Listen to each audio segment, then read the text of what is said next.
Herkese merhaba kankalarım. Nasılsınız? İyi misiniz? Bomba gibi bir içerikle, manyak bir içerikle karşınıza geldim. 50 soruda LGS matematiğe hoş geldiniz. 50 soruda LGS matematiği bitirmeyi, soru tarzlarını hafif de olsa görmeyi planlıyoruz hocam. Bu videoda 50 tane LGS matematik sorusu çözeceğiz. İnşallah LGS'de çıkanları da yakalayacağız hocam. Ne diyordum? 1000 aboneye kadar bu şapkayı çıkarmıyorum. 1000 aboneden sonra talihli kişiye aranızdan yolluyorum hocam. Hepinize şu an teşekkür ediyorum. Şimdiden teşekkür ediyorum. Hemen videomuza geçelim hocam. Sağlam bir soruyla başladın hoca. Ya sağlam sorular gelecek. Neden? Çünkü LGS artık yani yeni nesil öyle küçük giriş sorularını artık bıraktık. Yeni nesil sağlam sorularla devam edeceğiz hocam. Hemen okumaya başlayalım. Kısa kenarın uzunluğu 24 santim. Uzun kenarın uzunluğu 36 santim olan dikdörtgen levha O noktasından başlayıp bir yol boyunca devrilerek ilerletiliyormuş. Ne diyor? Levhanın her bir devrilmede kısa ve uzun kenarları sırasıyla temas etmekte ve ilerletmekte sırasında levha zeminde kaymamaktadır diyor. Yani hiçbir ufak tefek sıkıntılar yok diyor. Tamam hocam. Bu levha aynı şekilde ilerletilerek O noktasına 4 metre uzaklıkta bulunan duvara yaklaştığında görünümü aşağıdakilerden hangisi gibi olur? Farkında mısın? Belli bir düzen var burada. Bak kısa kenarlı uzun kenar burada. Kısa kenarlı uzun kenar burada. Bu şekilde gidiyor. Burası 24, burası 36, 60 santim. Şimdi bize neyi soruyor? 400 santim sonundaki şeklini soruyor. Biz 60-60 gidersek hocam 60-60 gittim. 60 çarpı 6'dan 360 elde ettim. Şimdi benim dikdörtgenim nasıl hocam? Şu şekilde değil mi? En son hali bu. 360'da bak en son hali şuraya. Sağ taraftaki ya. En son halini bu şekilde yaptım hocam. Şimdi ne yapmam lazım? 40 santim daha ilerletmem lazım. Şimdi bir sonraki şekli şu mu hocam? Evet bu hocam. Buraya da ne geldi? 24. Geriye ne kaldı hocam? 40 vardı. 40'tan 24 çıkardım. 16 santimlik bir boşluk kaldı. Bunu da bu şekilde devireceğim. Bak 16 santimlik boşluk da burada. Buraya kadar devrilmiş bir şekilde şu şekilde görünecek hocam. Bunlar olmaz zaten. Bak belki bununla yanılabilirsiniz ama 16 santim kalmıştı. Bak yanılmayın. 24 santim buradaydı. 16 santim buraya kalmıştı. Burada tam tersini söylemiş. A şıkkını işaretledim. Arkama bile bakmadım hocam. Diğer soruma geçiyorum. Alingirli, çilingirli bir soru. Ne diyor? Aşağıda eş yükseklikteki iki bölümden oluşan bir madeni para kutusu ile 1 TL ve 1 kuruş gösterilmiştir. 1 TL'nin kalınlığı 1,96, 1 kuruşun kalınlığı ise milimetre cinsinden 1 TL kalınlığının karekökü. Hayda! O zaman ne yapacağız? Hemen bulalım. 1,96'nın karekökü neydi hocam? Sen önceki videolardan biliyorsun. 196 bölü 100'den 14 bölü 10 yani 1,4 hocam. Bunun kalınlığı da 1,4'müş. Gel. Bakkal Erdal Bey para kutusunun ilgili bölümlerine madeni paraları şekildeki gibi diziyormuş. Buna göre diyor Erdal Bey bu kutuya en çok kaç TL para dizebilir diyor. Bak 98 milimetre. Şimdi ne yapacağım? 1,96'dan 98'e kaç tane girer diyeceğim. Gel bakalım bak 98 bölü 1,96'yı da 196 bölü 100 yapayım. Bölü 100'ün 100'ü de şuraya gider hocam. Geldim bak 1'e 2 bunları da böldüm hocam 50. Yani 50 tane 1 lira varmış hocam. 50 tane 1 TL. Şimdi gelin 1 kuruşu da bulayım ben hocam. 1 kuruşun kalınlığı 1,4 değil miydi hocam? 98'i 1,4'e bölebilir miyim? 1,4 yapayım. Bunu nasıl yazarım hocam? 98 bölü 14 çarpı 10. Buradan 7 ile sadeleştiririm. 7 çarpı 10'dan 7 lira hocam. 1 kuruştan 70 tane ne demek? Ne demek? Söyle. 0,7 demek hocam. Bak sakın 7 lira diye atlayıp 57'yi işaretleme. Hocam ben buldum işte 70'i tak yapıştır.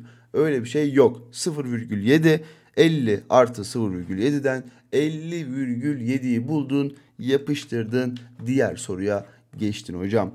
Yine alingirli, çilingirli, sağlam, böyle iyi bir soru. Hadi sorumuzu okumaya başlayalım hocam. Ne diyor soruda? Bir belediye yapımı tamamlanan bir yolun her iki tarafında aşağıdaki gibi ağaçlandırma ve aydınlatma çalışması yapıyormuş hocam. Belediye yolun başına birer aydınlatma direği, bak gördün, birer aydınlatma direği. Sonra kuzey tarafına bu şekilde her 3 ağaçtan sonra bir aydınlatma direği, güney tarafına ise her 6 ağaçtan sonra bir aydınlatma direği koymuş. Bu yolun diyor, bak direklerle ağaçların uzunluğu eşitmiş. Şunlar hep eşit hocam, bak bunlar hep eşit, tamam. Eşitleri işaretledim. Ne diyor? Yolun sadece 3 noktasında aydınlatma direkleri dikey olarak aynı hizaya geliyormuş hocam. Buna göre yolun tamamında en az kaç ağaç var diyor. Şimdi ben boşlukları bir bulayım. 1, 2, 3, 4. 4 boşlukta bir direk değil mi? Bak kuzey, şuraya yazıyorum kuzey. 4 boşluk. 2 direk arası, bak 2 direk arası. Şurada 4 boşluk değil mi? Tamam. Geldim 1, 2, 3, 4, 5, 6, 7. 7 boşluk, güneye geldim. Güney. 7 boşlukta bir direk var. Ya bunlar kaçta eşitlenir hocam? Bir bulsana. Hani direklerin eşit geleceği noktayı bulsana sen. 4 ile 7 28'de birleşir hocam. 28'de. O zaman bak buradan 7 tane boşluk olacak değil mi 28'de birleşmesi için? 7 çarpı 4'ün 28. 7 çarpı 4'ün 28. 28'de bir direk daha olacak. Bak burada vardı, burada vardı. O zaman bir 28 daha sonra ne olacak hocam? Bir direk daha birleşecek. Yani şu şekilde 28, 28. Şimdi bak 4 boşluk vardı. 4 boşlukta kaç tane ağaç var hocam? 3 tane. Yani buraya 3'ü yazdım. Buradan kaç tane boşluğum vardı? 7 tane hocam. O zaman 21 tane ağaç var kuzey tarafında. Geliyorum 7 boşlukta kaç tane ağaç vardı hocam? 6 taneydi.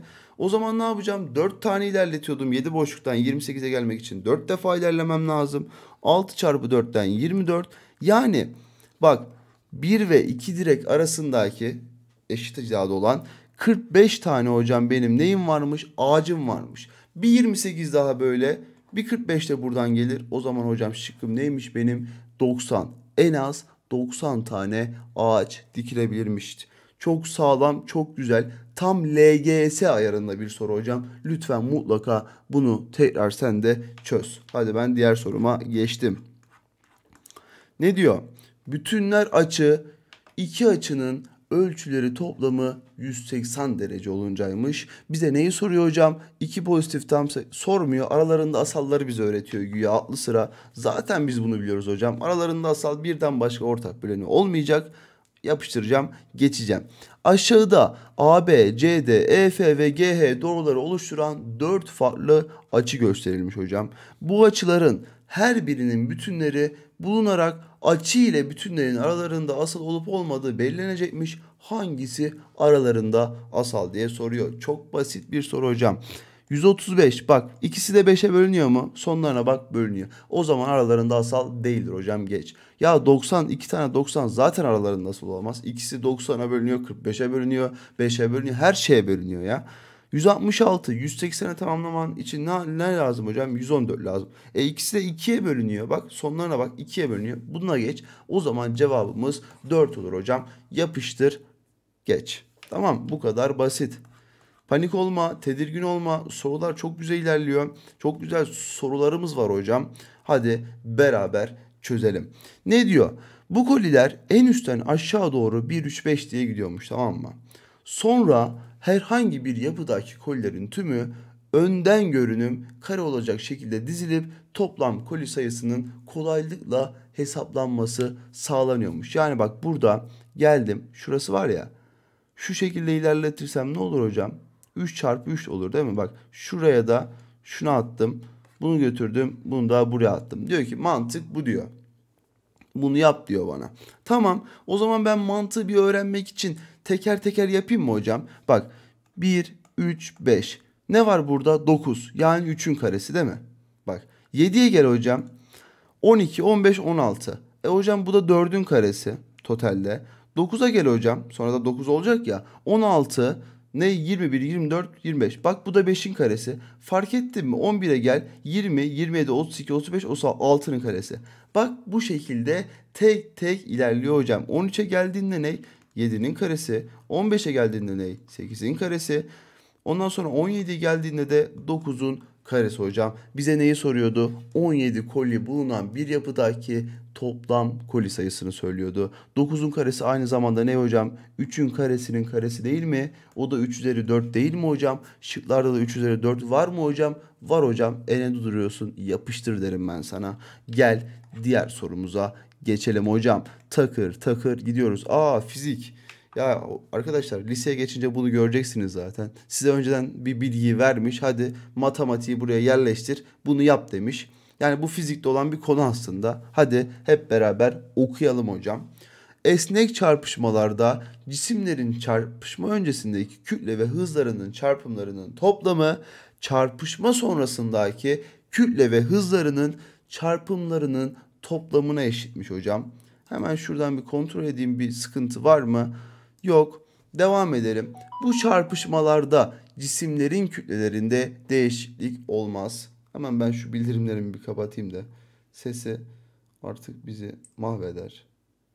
Hemen kapattım arkadaşlar. Evet. Bu çarpışmalarda cisimlerin kütlelerinde değişiklik olmazmış hocam. O zaman ne yapacağız? Aşağıdaki cismin çarpışma öncesi kütleleri verilmiş. Bak, çarpışma öncesinde kütle ve hızı çarpmış. İkincisinin de kütle ve hızını çarpmış. Sonrasında ne diyor biliyor musun? Çarpışmadan sonraki kütle ve hızlara toplamına eşit diyor bu ikisi. Önce ve sonrası eşitmiş hocam. O zaman ne yapacağım? Bak şimdi. Çarpışma öncesinde bu şekilde geliyorlarmış. Bak 8. 8 ne hocam? 2 üzeri 3. Çarpı M1'in kütlesi ne hocam? 2 üzeri 7. Topladım. 16 ne hocam? 2 üzeri 4. Çarptım. Bak M2'nin kütlesine 2 üzeri 6 yazdım hocam. Eşittir. Çarpışma sonrasına geliyorum. M1'in kütlesi neydi hocam? 2 üzeri 7 çarpı M1 kütleli cismin hızı bak 4 metre bölü saniyeymiş. O da 2 üzeri 2 eder. Artı hocam M2'nin kütlesi neydi? 2 üzeri 6 çarpı çarpışma sonrasındaki hızını soruyor zaten, x diyorum. Bak 2 üzeri 10 artı 2 üzeri 10 eşittir 2 üzeri 9 artı 2 üzeri 6 çarpı x. 2 üzeri 10 ile 2 üzeri 10'u çarparsan ne olur? 2 tane 2 üzeri 10 olur. Bu da 2 üzeri 11 eder.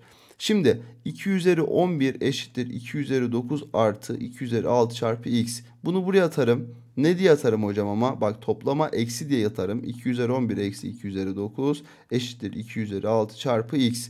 Şimdi 2 üzeri 9 parantezini alırsam burada 4 kalır. Burada da 1 kalır. 3 olur hocam. 2 üzeri 6 çarpı x'ten. Şimdi bunu buraya böldüm. 2 üzeri 3 kaldı. Yani x'imiz neymiş? 2 üzeri 3 çarpı 3'müş. Bu da ne yapar hocam? 8 çarpı 3'ten 24 şıkkını bulursun. Arkana bile bakmazsın hocam. Ama ben bu soruya şapka çıkarmam hocam. Hadi gel diğer sorumuza geçelim hocam. Yanıyor, elim yanıyor hocam. Hemen çözelim. Ne diyor? Trombosit kan damarları hasar gördüğünde kanamayı durdurmak için kanda pıhtılaşmayı başlatan hücrelermiş, tamam mı? Yetişkin ve sağlıklı bir insan için 1 milimetre küp kanında yaklaşık bu kadar trombosit bulunuyormuş hocam. Bu miktardan fazla ya da az trombosit bulunması çeşitli problemlere yol açabiliyormuş hocam. Kanda belirtilen değer aralığında az trombosit bulunması trombositopeni olarak adlandırılıyormuş. Aşağıda 4 farklı yetişkin insanın 1 milimetre küp kanındaki trombosit miktarı verilmiş. Bize ne soruyor hocam? Kanındaki trombosit miktarı trombositopeni tehlikesi göstermektedir. Yani belirtilen miktardan azını bulacağız. Bak, değer aralığından azını. Yani biz 250.000 aşağısından ki kan değerlerini bulacağız.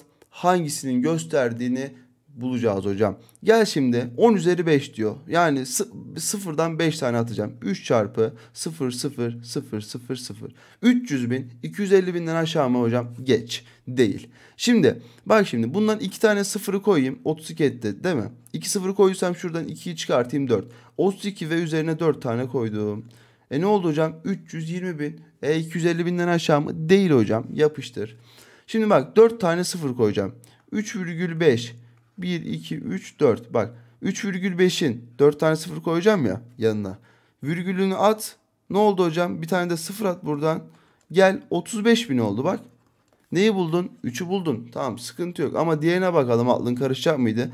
370 çarpı 3 tane 0 zaten 370 bin. Bu da olmadı hocam. 3'ü işaretlersin, yapıştırırsın, geçersin. Yalandan trombosit, kan, miktar bilmem ne demiş. Aslında sana bu soruda neyi soruyor hocam? Bilimsel gösterimi. Yani bilimsel gösterimi yapabiliyorsan zaten bu soru sende hocam. Kitap okumayı ihmal etme. Kitabı okursan bu soruyu da okumaya üşenmezsin hocam deyip diğer soruma geçiyorum. Ne diyor? Bak, burada da bir bilimsel gösterim sorusu. Burada yalandan bilimsel gösterim diyor. Bizim için önemli olan şu. 1 kilometre kare 10 üzeri 6 metre kareye eşitmiş hocam. Ne diyor? İstanbul Kültür Sanat Vakfı tarafından 2019 yılı Kasım ayında düzenlenen etkinlikte 7. kıta başlıklı bir temaya dikkat çekilmiş. 7. kıta insanoğlunun çevreye verdiği zarar sonucu Pasifik Okyanusu'nda oluşan çok büyük bir atık alanmış. Türkiye'nin yüz ölçümü 800 kilometre kare düşünülürse şekildeki bu atık Türkiye yüz ölçümünün 4 katına eşitmiş hocam. Buna göre 7. kıtanın metrekare cinsinden bilimsel gösterimi. Şimdi bak, metrekare olduğunu bir vurgulayalım. 800 bin kilometre kare bilimsel olarak nasıl yazılır hocam? 8 çarpı 10 üzeri 5 değil mi? Bak, 8, 5 tane 0 vardı. 10 üzeri 5'i yazdım. Metrekareye çevirmem için 10 üzeri 6 ile çarpmam lazım mı hocam? Evet, çarpmam lazım. Çarpayım o zaman 10 üzeri 6. Ve hocam 4 katı diyordu. Bak, Türkiye yüz ölçümünün 4 katı diyordu. O zaman 4 ile çarp hocam, ne bekliyorsun? 32 çarpı 10 üzeri 11. Var mı cevaplarda? Bakıyorum 2 ile olanlar alakasız cevaplar. 3,2. O zaman 3,2'ye çevireyim hocam ben. 3,2'ye çevirdiğim zaman ne yaptım? Sayımı küçülttüm, değil mi? O zaman onun üzerine bir tane daha ekleyeceğim hocam. 10 üzeri 12. Yapıştırdım. A şıkkını işaretledim. Geçtim hocam. Mükemmelsin, süpersin. Süper bir şekilde ilerliyoruz. Bir sonraki sorumuza geçelim hocam. Ne diyor? Ne diyor bize burada? Evet. Ceyda bir bilgisayar programında 2 mavi ve 1 kırmızı kare çizmiş hocam. Alanları santimetre kare cinsinden, içlerinde yazan bu kareler şekil 1'de gösterilmiş. Ceyda bilgisayar yardımıyla mavi karelerin her birinin alanını %25 oranda büyütüyor. Kırmızı karenin ise %25 oranında küçültüyormuş hocam. Bize ne diyor? Şekil 2'de yapıda göründüğü gibi kırmızı karenin bir kenarı mavi karelerin bir kenarına temas ediyormuş. Buna göre Ceyda'nın şekil 2'de oluşturduğu yapının çevre uzunluğu kaç santimetre karedir diyor. Şimdi ben bunları %25 ne yaptım hocam, alanını büyüttüm. 20'nin 1 bölü 4. %25'in demekti 1 bölü 4'tü. 20'nin 1 bölü 4'ü kaç? 5. O zaman bunlar yeni alan ne oldu hocam? 5 eklersem 25 oldu. Bu kadar basit. Şimdi 108'in 1 bölü 4'ü ne? 1 bölü 4 oranında küçültüyormuş. Hocam 27. 108'den 27 çıkartırım. 81 olur hocam. Yazıyorum bak. Çevresini soruyordu bize. 9, 9, 9, 5, 5, 5, 5. Ya hocam ben şimdi şurayı nasıl yapacağım ya? Ya bak. Yani şu an bunu göremiyorsan bırak ya. Bırak ya, artık bırak. Şunu göremiyorsan bırak. Hocam bunu nasıl bulacaksın biliyor musun? Bak, şurası neydi hocam? 10. Hocam şurası ne? 9. O zaman çıkar da bul da orası da 1 eder. Bak, şurası 20 etti. Artı 9 çarpı 3'ten 27. Artı birimiz var hocam. 48'i bul. Yapıştır. Geç hocam. Yapıştır geç. Bekleme. Beklersen seni elerler. Hadi diğer soruya geç. Hadi. Evet hocam, nerede kalmıştık? Diğer sorumuza geçelim. Bir kenarı A olan karenin köşe uzunluğu A kök 2'ymiş. Yani şöyle bir şey diyor sana. A yazıyor. Burası A kök 2 olur diyor. 2 ise A kök 2 kök 2 olur diyor hocam. Bir tane tangram verilmiş. Yani şu ABCD karesinden bahsediyor hocam. Geometrik biçimlerdeki 7 adet parçanın bir araya getirilerek çeşitli formatlar oluşturmasına dayanan bir oyunmuş hocam. Semra kenar uzunluğu 16 santim olan ABCD karesi biçimindeki bir kartonu tangram parçaları olacak biçimde şekil 1'deki gibi parçalara ayırıp ve yandaki şekli yapıyormuş hocam. Daha sonra bu parçaları kullanarak bu modeli oluşturmuş. Diyor ki x hangi ardışık iki doğal sayı arasındadır diyor. Gel arkadaşım bulalım. Bak bize ne lazım? Burası lazım hocam. Şu yükseklik lazım. Yani şurayı istiyor benden. Bak ne diyordu? Bu bir kareydi değil mi? Bak şu şekilde birleştirsem burası bir kare olmaz mı? Evet olur hocam. Karenin diyordu. A ise A kök 2. Yani buralar A ise 8 santim A kök 2 olur. Yani A kök 2 eşittir 8 santim olur. A'mız ne olur hocam? 8 bölü kök 2'den kök 2 ile genişle. 8 kök 2 bölü 2'den 4 kök 2. Yani şu uzunluğum benim 4 kök 2'ymiş. Yazdım hocam, hemen buldum bile. Şimdi benden ne istiyor hocam? Şurayı da istiyor. Bak farkında mısın? Uzunluğunu istiyor. Yani bir kenarını istiyor. Burası da bak farkında mısın? 16. A kök 2 16 ise A'mız ne olur artık? Buradan hemen pratik olalım. Burası da 4 kök 2'dir. Bak şurası 8 kök 2 ya. Buraya ne kalır? 4 kök 2. Burası da 4 kök 2 hocam. Tamam. Ne kaldı sana o zaman? Bak şurasını istiyor şu anda. Bak gel. Burayı istiyor. Burası ne olur hocam? Zaten 8 santimde eşitti. O zaman burası da 8 santim eder hocam. Yani benim x uzunluğumun tahmini değerim ne hocam? 8 kök 2 artı 8. Benden ne istiyor hocam? Bunun yaklaşık değerini hangi iki sayı arasında olduğunu istiyor. Hemen bulayım. Bunu içeri attım hocam. Kök 128 artı 8. Kök 128 yaklaşık olarak ne ile neyin arasındaydı hocam? 11 ile 12'nin. Doğru muyum? 8 ekleyeyim. Buna 8 ekledim. 19. Buna ekledim 20. Hocam 19 ile 20 arasında işaretlerim. Arkama bile bakmam. Çok kaliteli bir soru hocam. Çok şekilli, şukullu, köklü sayıyı öğreten bir soru hocam. Ne diyor? A ile B, ya şunu biliyoruz zaten, her seferinde niye veriyor? Ya veriyor işte, hani unutursan diye veriyor. Bir matematik öğretmeni tam kare olmayan doğal sayıların karekökü için şöyle bir oyun tasarlamış hocam. Tahtaya iki kare ve bir dikdörtgen çiziyormuş. Tamam. Sonra ilk kareye tam kare olmayan bir kare, köklü ifade yazılıyormuş. Daha sonra ikinci kareye bu kareköklü ifade eş olan a kök b şeklinde ifade yazılıyormuş. Son olarak ise a ile b doğal sayılarının toplamı dikdörtgen içine yazılıyormuş. Bak şöyle diyor sana. Bunu ayır diyor. 2 kök 5 mi? Şununla şunu topla 7 etti.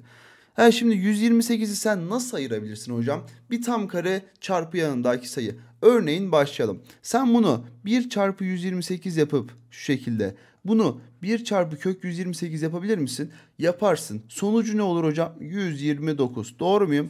O zaman A oldu. Pardon, yazılamaz diyor. Biz yazılanları buluyoruz şu an. A'yı yazdım. Şimdi ben 4 çarpı bir şey olarak yazabilir miyim 128 hocam? Yazabilirsin. Neden? Bak 4 çarpı mesela 32 ediyor değil mi? Bu şekilde. 4 çarpı 32. Bu ne eder hocam? 2 kök 32. Bak toplamı ne oldu? 2 çarpı 32'den 2 artı 32'den 34 oldu hocam. Var mı şıklarda? Yok. Şimdi 4'ten sonra ne var tam kare olan? 9. 9 çarpı bir şey olarak yazabilir miyim? Yazamam hocam. 9'un katı değil 128. Çünkü rakamları topla 9'a bölünmüyor. Tamam, onu da geçtim. 16'ya bölebilir miyim diye düşünüyorum. Evet, 16'ya bölebilirim. Zaten 4'e bölünüyorsa 16'ya da bölünür şurası çiftse. Evet, 16 çarpı 8'e eşit bu. Tamam hocam. 16'yı çıkardım. 4 kök 8 etti. 4 ile 8 topla. 12 de bak buldum. Çizdim üzerine. Şimdi ne kaldı hocam daha bana? Düşünüyorum. 16'dan sonra hocam 64 var. 64 çarpı 2 var. En bildiğimiz 8 kök 2 en sade hali. 8 ile 2'yi toplayayım 10 var. 36 zaten bizim şıkkımızdı. Onu da şuradan anlayın. Direkt 4 ile 32'yi toplar diye 36 şıkkını bize yanıltıcı şık olarak vermiş. Tabii biz ona düşmüyoruz hocam. Diğer sorumuza geçiyoruz. Hadi gel. Ne diyor? Bakalım, bir kenarı A olan karenin alanı A kareymiş. Ya hoca zaten biliyoruz biz bunu. Neyse geç. ABC'de şu şekilde de çarpılıyormuş diyor. Zaten doğalla çarpılır, köklüyle çarpılır. Biliyoruz zaten hocam.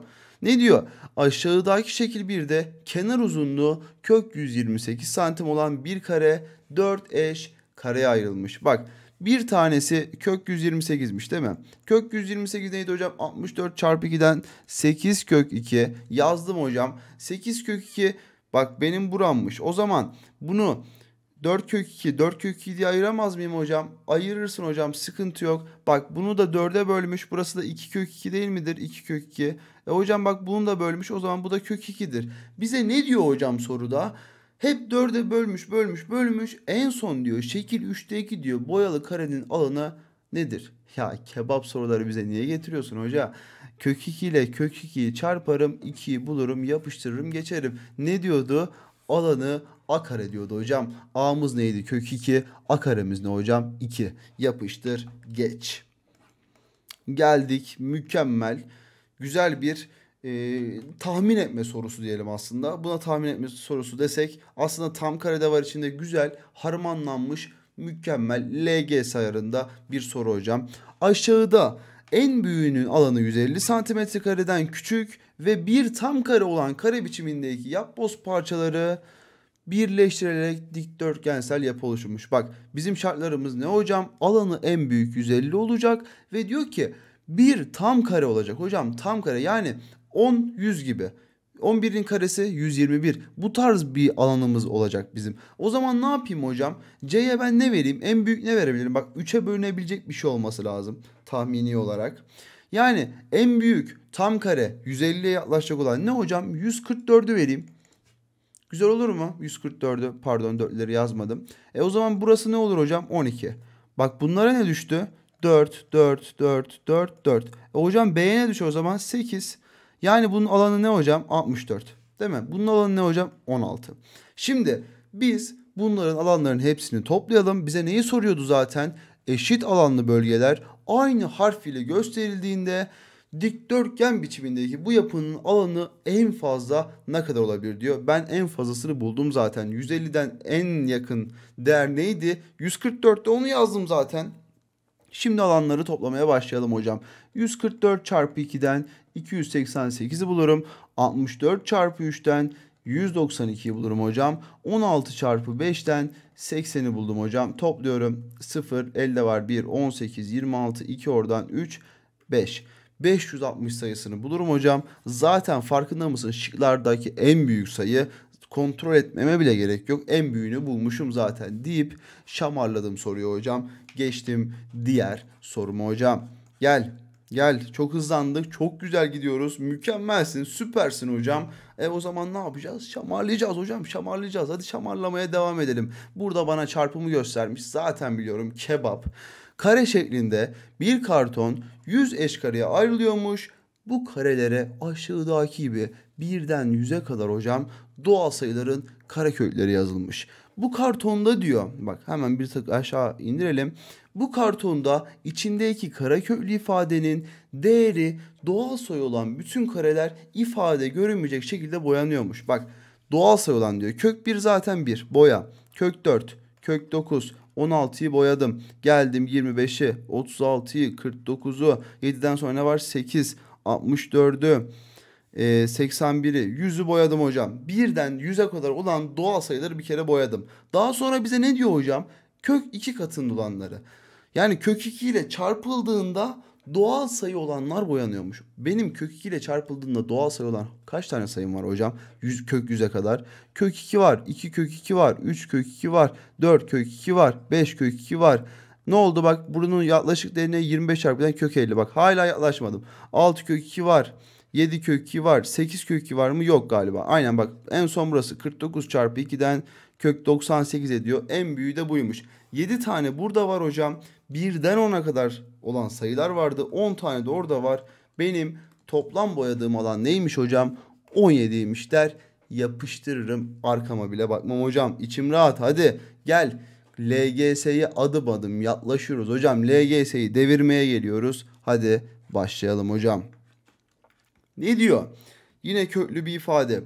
A, B, C'de birer doğal sayı olmak üzere diyor çarpımın verilmiş. Zaten biliyoruz hoca.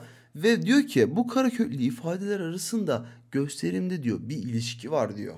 Bak ben burada ilişkiyi bir düşüneyim bakayım. 10 kök 2 6 kök 5 yani nasıl olabilir? Bak buldum. 1, 2, 3, 4, 5, 6, 7, 8, 9, 10. 10 tane kare verilmiş hocam. 2 tanesi boyanmış. Bak 10 tane kare verilmiş. 2 tanesi boyanmış. Yani bu verilen kare karekök içinde boyanan hocam. Farkında mısın? 6 tane kare verilmiş. Yazdım. İçinde boyalı olanları yazıyorum. 5 tane bak onu da buraya yazdım. Şimdi şu alttaki çarpımı yapalım hocam. 4 tane kare verilmiş. Yazdım. Kökün içinde boyalı olanlar 3 tane çarpımı koydum. 2, 4, 6, 8. 8 tane karem var. Kaç tanesi boyalı hocam? 5 tanesi. O zaman ne duruyorsun? Çarp. 8 ile 4'ü çarptım. 32. Kök 3 ile kök 5'i çarptım. Kök 15. Yapıştırdım. Geçtim hocam. Easy bir soru. Neyi görürsen easy bir soru. Kareköklü ifadeler arasındaki ilişkiyi görürsen hocam. Yani şurada şu mantığı anlayamazsan soru gitti. Geçmiş olsun. Üzerine bir tane su içerim ben sana. Hadi gel. Güzel bir soru. Kaliteli bir soru. Aşağıdaki şekilde kısa kenarı kök 24, yani hemen neye çevireceksin? 2 kök 6'ya. Bak burada da kök 6'lı bir ifade var. Uzun kenarı ise 54 kök 54 santim olan dikdörtgen şeklinde bir karton verilmiş. Bu da neydi hocam? Hemen düşünüyorum. 9 çarpı 6'dan 3 kök 6, bunu da yazdım. Bu şekilde kesilmiş. Kesildiğine göre bak şuradan kök 6. Burası kök 6 değil mi? Kök 6 kök 6. Şurası neydi hocam? 3 kök 6. Burası ne hocam? Kök 6. Yazıyorum bak, 2 kök 6. Burası da kök 6 hocam. Burası da kök 6. Burası neydi? Zaten bak şuradan kök 6 kesildi. Burası 2 kök 6 kaldı. Burası kök 6. Burası da kök 6. Tüm çevresini buldum. İstemiyordur belki ama buldum. Ne diyor? Bu karton kenarlarına paralel olacak şekilde iki parça ayrılıyormuş hocam. Sonra bu iki parça şekil 2'deki gibi yapıştırılıyormuş. Tamam, zaten ben bunu gördüm. Buna göre diyor son durumda diyor kartonun çevre uzunluğundaki değişim aşağıdakilerden hangisi olmuştur? Bunun çevresi 2 ile 5'i topla, 3'ü topla 5. 5 kök 6, 2 ile çarp hocam 10 kök 6. İlk baştaki çevrem hocam benim. Şimdi ikinci çevreme bakıyorum. Burası kök 6, bak 4 kök 6 burası. 2 burada var, 6, 7, 8, 10, 11, 12. Bak buraya gel, 14. 14 kök 6 olmuş hocam. Yani 4 kök 6 birim artmıştır diyorum. Uyanık ol. Çok güzel bir soru. Çok sağlam bir soru. Hadi gel diğer sorumuza geçelim hocam. Ne diyor? Ne diyor? Hadi güzel bir soruyla daha beraberiz. Hemen yapmaya başlayalım hocam. Aşağıda, bak burayı okumuyorum. Aşağıda zemini dikdörtgen şeklinde olup kenar uzunlukları bu ve buymuş hocam. Kök 75 dediği ne? 5 kök 3. Bu ne hocam? 4 kök 3. Zaten bunları biliyorsun. Yapıştır geç. Bir oda ve içerisindeki yerleştirilmiş dikdörtgen şeklinde iki eş halı gösterilmiş. Bu halıların duvar kenarlarına ve birbirlerine olan uzaklıkları eşit olup kök 3 metreymiş. Bize ne diye soruyor? Halıların çevre uzunlukları toplamı kaç metrekaredir hocam? Eşitti zaten, birisini bulsam benim için yeterli. Bak burayı ne buldum hocam? 5 kök 3. Zaten 1, 2, 3. 3 kök 3'ü verilmiş burada. O zaman halılara ne kalır hocam? 2 kök 3 kalır. Eşit olduğu için burası kök 3. Burası da kök 3 hocam. Geldim. Burası 4 kök 3'tü. Bak kök 3 burada var. Kök 3 burada var. 2 kök 3 de buraya kaldı. Yani benim şu şekilde bir halım vardı hocam. Burayı kök 3 buldum. Burası da kök 3 olur zaten. Dikdörtgendi. Eş dikdörtgenlerde. Uzunluk 4 kök 3'tü. Bak buradan ne kalmıştı? 2 kök 3 kalmıştı bunun uzunluğuna. 2 kök 3'ü de buraya yazdım hocam. O zaman 4, 6. 6 kök 3 bir halı. 2 tane halım vardı hocam. 12 kök 3. Easy bir soru. Easy. Easy. Yeni nesil kaliteli ve 10 numara soru diyorum hocam. Gel geçelim diğer sorumuza hocam. Ne diyor? Ekim 2019 tarihli bir takvimde günleri belirtilen sayıları kareköklü bir şekilde yazmış hocam. Bu takvimde 2 gün seçilip bu günlerdeki herhangi birer kareköklü ifade çarpılarak çarpımının doğal sayı olması isteniyormuş hocam. Örneğin kök 2 ile kök 18'i çarpmış, kök 36 bulup 6 yapmış. Bize diyor ki 2 gün aşağıdakilerden hangisi seçilirse o 2 gün içerisinden bir doğal sayı elde edebilirim diyor. Mesela A'dan başlayalım. Salı ve çarşamba. Salı ve çarşambadayım. Zaten bak burada 3 var. 4 var. 1 var. 1 ile 3 ya da 4'ü çarparsam doğal sayı elde ederim zaten. Bak direkt bulduk şıkkımızı aslında. A şıkkını işaretleyeceğiz ama emin olamadık. Hocam pazartesi ile salıya da bakalım. Pazartesi, salı. Bak bunlar hep kök 7'li bir şey. Farkında mısın? Buraya gel. Bak 7 çarpı 2 kök 7. Ya bununla bunu çarpsan doğal sayı olur ama buradan bununla alakalı bir şey çarpmak istiyorsun. Bak burası 2 kök 2. Yani kök 15. Burada hiç alakası olmayan şeyler var. Farkında mısın? Zaten asal. Yani bu 11 çarpı 2 ama bu da çıkmaz. Yani saçma sapan sayılar var. Biz de zaten salı ve çarşambada olanı bulduk. Mesela çarşamba ve perşembe diyor. Çarşamba ile perşembeye bakıyorum. Bak kök 6, kök 20 çarparsam. Yani hiçbir şekilde ulaşamıyorum hocam. Cevabım A. Zaten temiz bir şekilde gördün. Diğer soruma geçiyorum hocam. Geldim. Ne diyor? Aşağıda şekil 1'de kenar uzunlukları santimetre cinsinden birden büyük birer tam sayı olan dikdörtgen biçiminde bir kağıt verilmiş hocam. Ön yüzü mavi, arka yüzü kırmızı olan bu kağıt şekildeki gibi katlanacak ve çakışacak biçimde katlanıyor hocam. Katlama sorularında ne yapıyorduk? Hemen katladığımız yeri bir açalım bakalım bak. Bir açalım şöyle. Açtım. Burası 50 ise o zaman burası da 50'dir hocam. Geldim. Hocam burası 30 ise burası da net 30'dur hocam. Şimdi benim toplam alanım neymiş? 160'mış. Ne diyor? Şekil 1'deki kağıdın çevre uzunluğu en az kaç olabilir diyor. Bak bunda iki tane yöntem var hocam. Bu iki yöntemden birisi 160'ı şu şekilde düşün. En yakın hangi değerlerle çarpım şeklinde yazabilirim? Mesela şu şekilde bak 16 ile 10 yaparsam ne olur? Bak yakınlaştırdım farkında mısın? 16 ile 10 yaparsam çevrem ne olur? 16, 16, 32. 2 tane de 10 var. 20 ile 52. Bak 52'yi buldum. Cevabım büyük ihtimalle 52 zaten. Ki 52 de. Mesela şuradan bir 2 çarpanını alıp buraya atayım. Yani 20'ye 8 yapabilir miyim? Yaparım.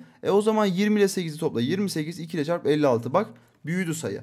Yani ben en yakın değerleri kısa kenar ve uzun kenarları en yakın değerler seçersem çevrem uzunluğu en az oluyor hocam. Bana ne diyordu? En az kaç santimetredir diyordu. Bu şekilde düşünebilirsin. Toplam alan üzerinden gidip onun kenarlarını birbirine yakın şekilde seçebilirsin. Birinci yöntem bu. Şimdi ne diyor? Bak 30'a 50 var değil mi? İkisinin de ortak çarpanı ne hocam? 10. O zaman bunun kısa kenarı kesinlikle 10 olacak dersin, tamam mı? Zaten buraya 5 kaldı, buraya da 5 kaldı. Buraya 3 kaldı hocam, buraya da 3 kaldı. Zaten 10'a 16'yı bu şekilde de görebilirsin. 10'a 16'lık dikdörtgenimizin çevresi neydi hocam? 52 idi. Ordu'ya selam olsun. Benim memleketimde Ordu. Herkese selam olsun. 52'yi yapıştırdık. Geçtik hocam.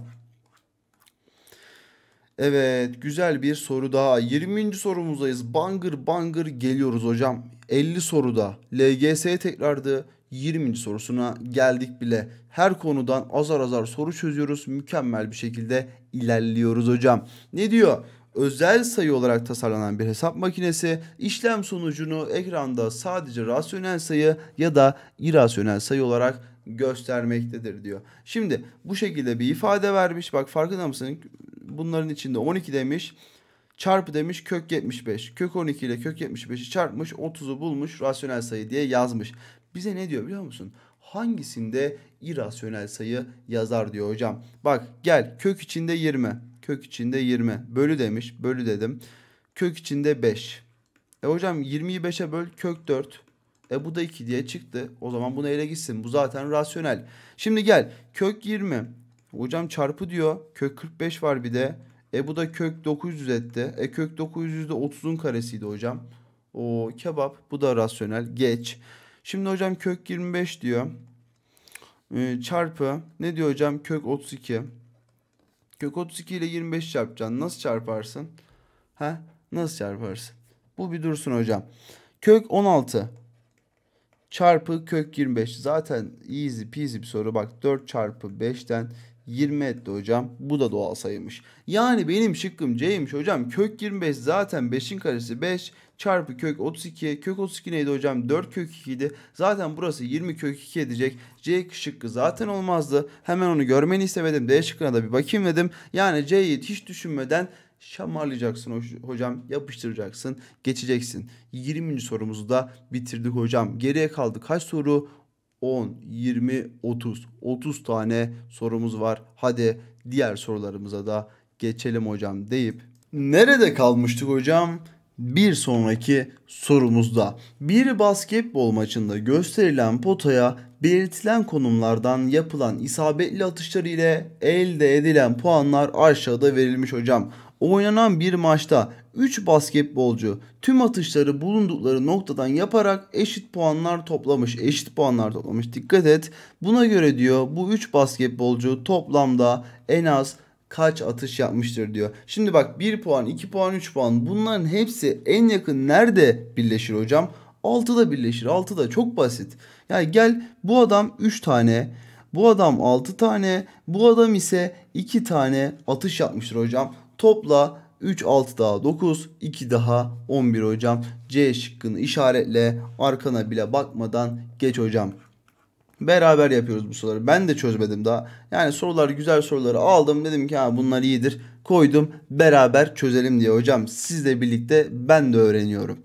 Aşağıda yan yana dizilmiş 7 tane kart vermiş hocam. Ömer birinci karttan başlayarak her bir kartta bir üst ifade olacak şekilde sırasıyla 2'nin ilk 7 doğal sayı kuvvetlerini yazmıştır hocam. Ardından bu kartların üzerinde yazan sayıları toplamak istemiş. Ancak bir kartta yazan sayıyı unutarak 111 bulmuş. Ya sen niye unuttun o kartı?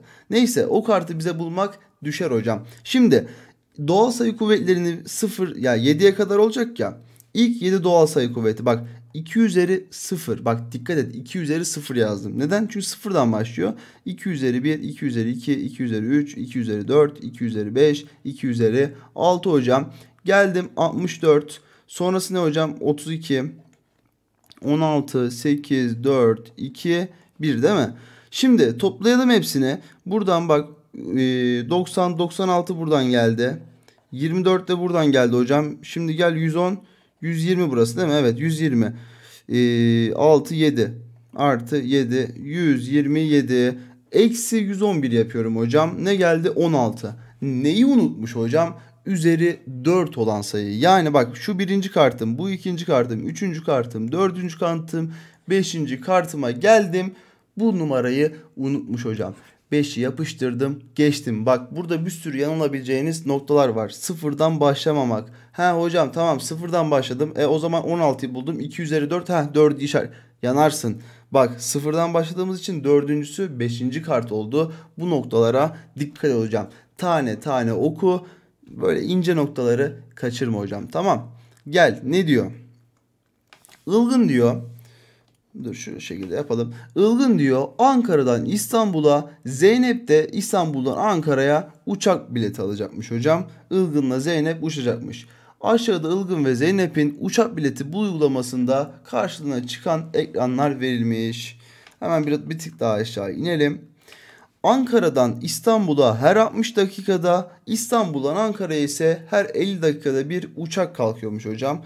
Ilgın ve Zeynep aynı gün içerisinde kalkış saatleri aynı olan uçak biletleri aldıklarına göre varış saatleri aşağıdakilerden hangisi olabilir diyor hocam.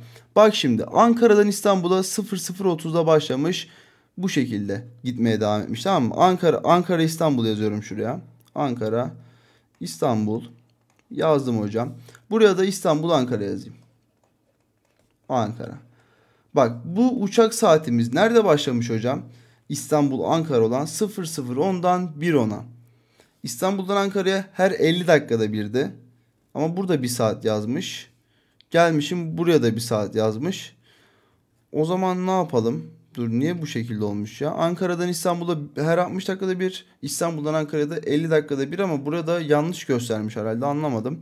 Neyse Ankara'dan İstanbul'a diyor. 00.30'da başlattıralım buna. 00.30'da başlasın. Sonra ne olacak hocam? Her bir saatte bir kalkış olacak değil mi? Yani 1.30, 2.30, 3.30, 4.30 diye gidecek. Buraya geldim hocam. Şimdi bak 0.10'dan başlattım. 00.10'dan başlattım. Sonra bu ne olacak hocam? 1 olacak. Sonra 1.50 olacak. Geleceğim sonrasında ne olacak hocam? 10 ekledim. Üzerine 2.40 oldu. Sonrasında 50-50 devam ediyor ya. 2.40'dan sonra ne geldi hocam? 20, 3.20. 40 ekledim 4. Yani 1, 4, 7 diye gidecek değil mi? Şimdi gelelim buna göre. 8.5'da olur mu hocam? Bak 1, 4, 7 diye geldi. 7'den sonra 7.50 var. Sonra bir 50 daha gittim. 840 oldu. Bak bu şekilde bunlar birleşemez hocam. Geldim 1340. Bak 1, 4, 7, 10. Bundan sonra neyim var? 13. 13, 50 olması lazımdı. Bak bu da olmadı. 19,5'a geliyorum. 13'ten sonra ne vardı? 16. 16, 50. Sonrasında bir 50 daha ekledim. O zaman 17, 17, 30 oldu. Bu da olmadı. 10, 13, 16 idi. 19 oldu hocam. 19'dan sonra 50 dakika gidecek. 19.50. Sonrasında neye geldi hocam? 8.40'a. Bak bu oldu. Aynı şekilde bu da sağlayacak. Zaten 3 tane şıkkımız gitmişti.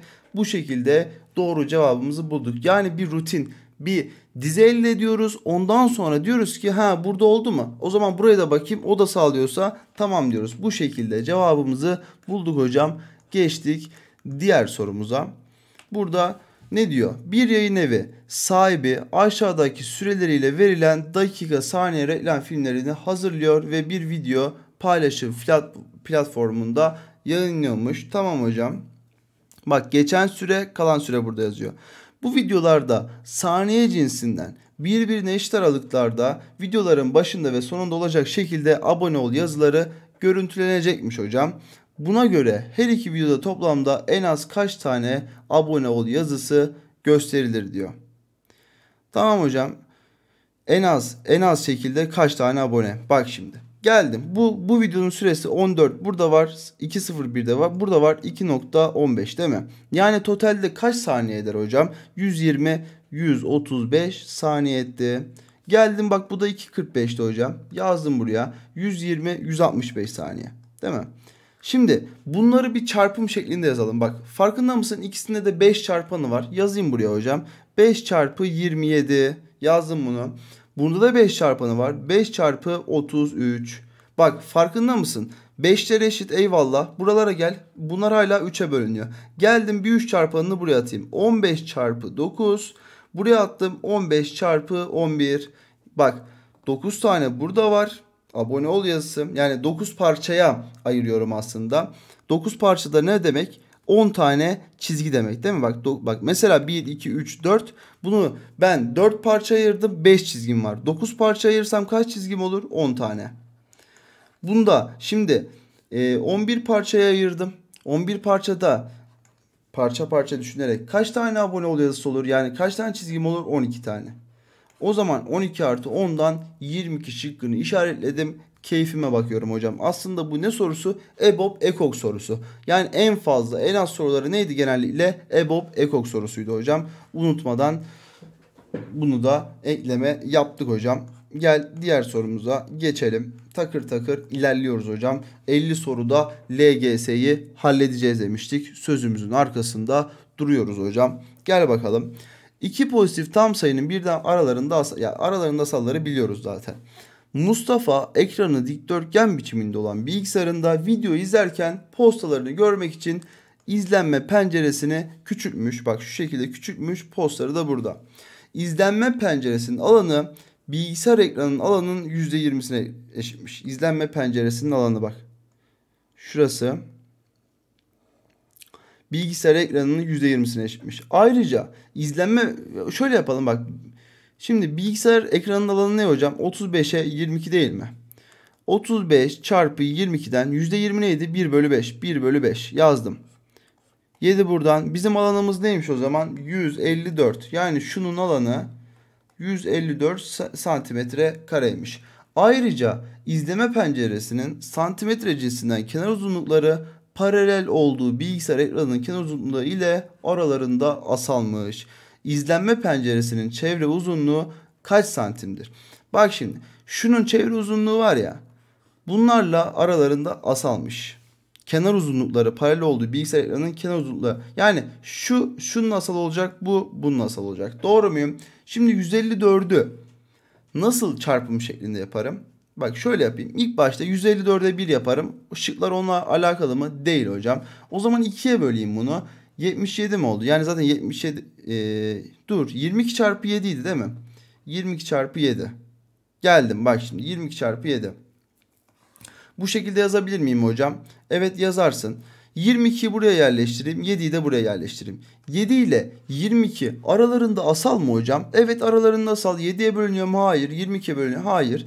22 ile 35 aralarında asal mı hocam? Bak, bu 11 ile 2'ye bölünüyor. Bu 2'ye bölünüyor mu? Hayır. 11'e bölünüyor mu? Hayır. Yani benim şu küçük dikdörtgenimin çevre uzunluğu neymiş? 22'ye 7 kenarları olan bir çevreye sahipmiş. 22 ile 7'yi toplarım 29. 2 ile çarparım hocam 58. O zaman benim şıkkım ne oluyor hocam? A şıkkı oluyor. Geçerim diğer soruma hocam. Geldim. Üssü sayılar. Üssü sayıları hatırlıyor muyuz hocam? Hatırlıyoruz tabii ki. Bak, tahtaya bir sayının çözümlenmiş halini tahtaya yazmış. Yani bu neydi hocam? 1 artı 0,1 artı 0,01 değil mi? Yani bu neymiş hocam? 1,11 1,111 11. Öğrencilerine tahtadaki ifadelerinden hangileriyle ayrı ayrı toplanırsa en küçük asal sayıyı elde ederiz diye sormuştur. En küçük asal sayı neydi hocam? 2 değil mi? Hangisiyle toplarsam 2 eder diye sormuş. Bak, 0, bu ne hocam? 9. Şunu için söylüyorum. Artı 0,09 değil mi bu da hocam? Evet hocam. Bu da 0, ne eder hocam? 99. 11 ile 99 toplarsan 2,10 eder. Oldu mu? Olmadı hocam. Saçma yani. 0,89 gibi bir şey olsun ki ben toplayınca elde edeyim. Bak, 0,8 burada, 9 da burada, 0,09, al sana 0,89. Zaten ben tamamlamak için böyle bir sayıya ihtiyacım var. 2'yi aldım. 2 olmayanlar gitsin bir kere. Tamam mı? Şimdi 3 ya da 4'e bakacağız. 3'e bakalım hemen. Bak, burada 100 vermiş. Hayda, 100 ne alaka ya? Neyse, şuraya bakalım. 10 diyeyim buraya. 100 olduğu için zaten olmadı arkadaşlar. 100'e eklesem 102 olur. Geç bunu. Zaten 3 olmadı da bir 4'e bakalım. 80 artı 9 bölü 100. Hocam bu da 0,89 ediyor zaten. 4'ü al geç. Yani 3. şıkka yanılan bir arkadaş ya bıraksın artık, anladın mı? Bıraksın. Bırak, LGS'ye çalışma sen. Hadi gel. Şaka yapıyorum arkadaşlar. Moraliniz bozulmasın. Yani 3. şıkka da düşmeyelim artık. Çok basit bir şık yani. Ne diyor? Burada bize gösterilmiş, üstüyü nasıl çarpıyordun, nasıl bölüyordun, üstü yazınca nasıl oluyordu diye göstermiş bize. Neyse, geçelim. Eni boyu verilmiş, Atatürk Love. Dijital fotoğraf makineleriyle farklı en boy oranlarına sahip çekim yapılabiliyormuş. Fotoğraf baskıya, yarışmaya, sergiye giderken ya da ekranda görüntülenirken bu oranlar oldukça önemliymiş. Nil, Atatürk'ün ebedi istirahatgahı. Ay maşallah, nasıl bir kelimeymiş ya. Anıtkabir'i aşağıdaki en boy oranlarıyla 4 farklı biçimde fotoğraflamış hocam. Diyor ki en boy oranı. En boy, bak. Elimiz neydi hocam? Tablonun burası, boyu burası. Yani bunu şuna böleceğim. Diyor ki en büyük diyor. Yani 4 üzeri 2 bölü 2 üzeri 2 çarpı 3. Geldim. Bunu abi 16 4 çarpı 3 16 bölü 12 değil mi? 4'e böldüm hocam. 4 bölü 3 buldum bunu. Tamam, sıkıntı yok. Geldim. 2, bak şununla şunu çarp direkt, ne yaptım zaten? 2 üzeri 1 değil mi? Bölü 3. 2 bölü 3'te bunu buldum. Bak, bu 4 bölü 3. Bu 2 bölü 3. Şimdi geliyorum buna. 3 üzeri eksi 2 çarpı 4 bölü 2 üzeri eksi 2.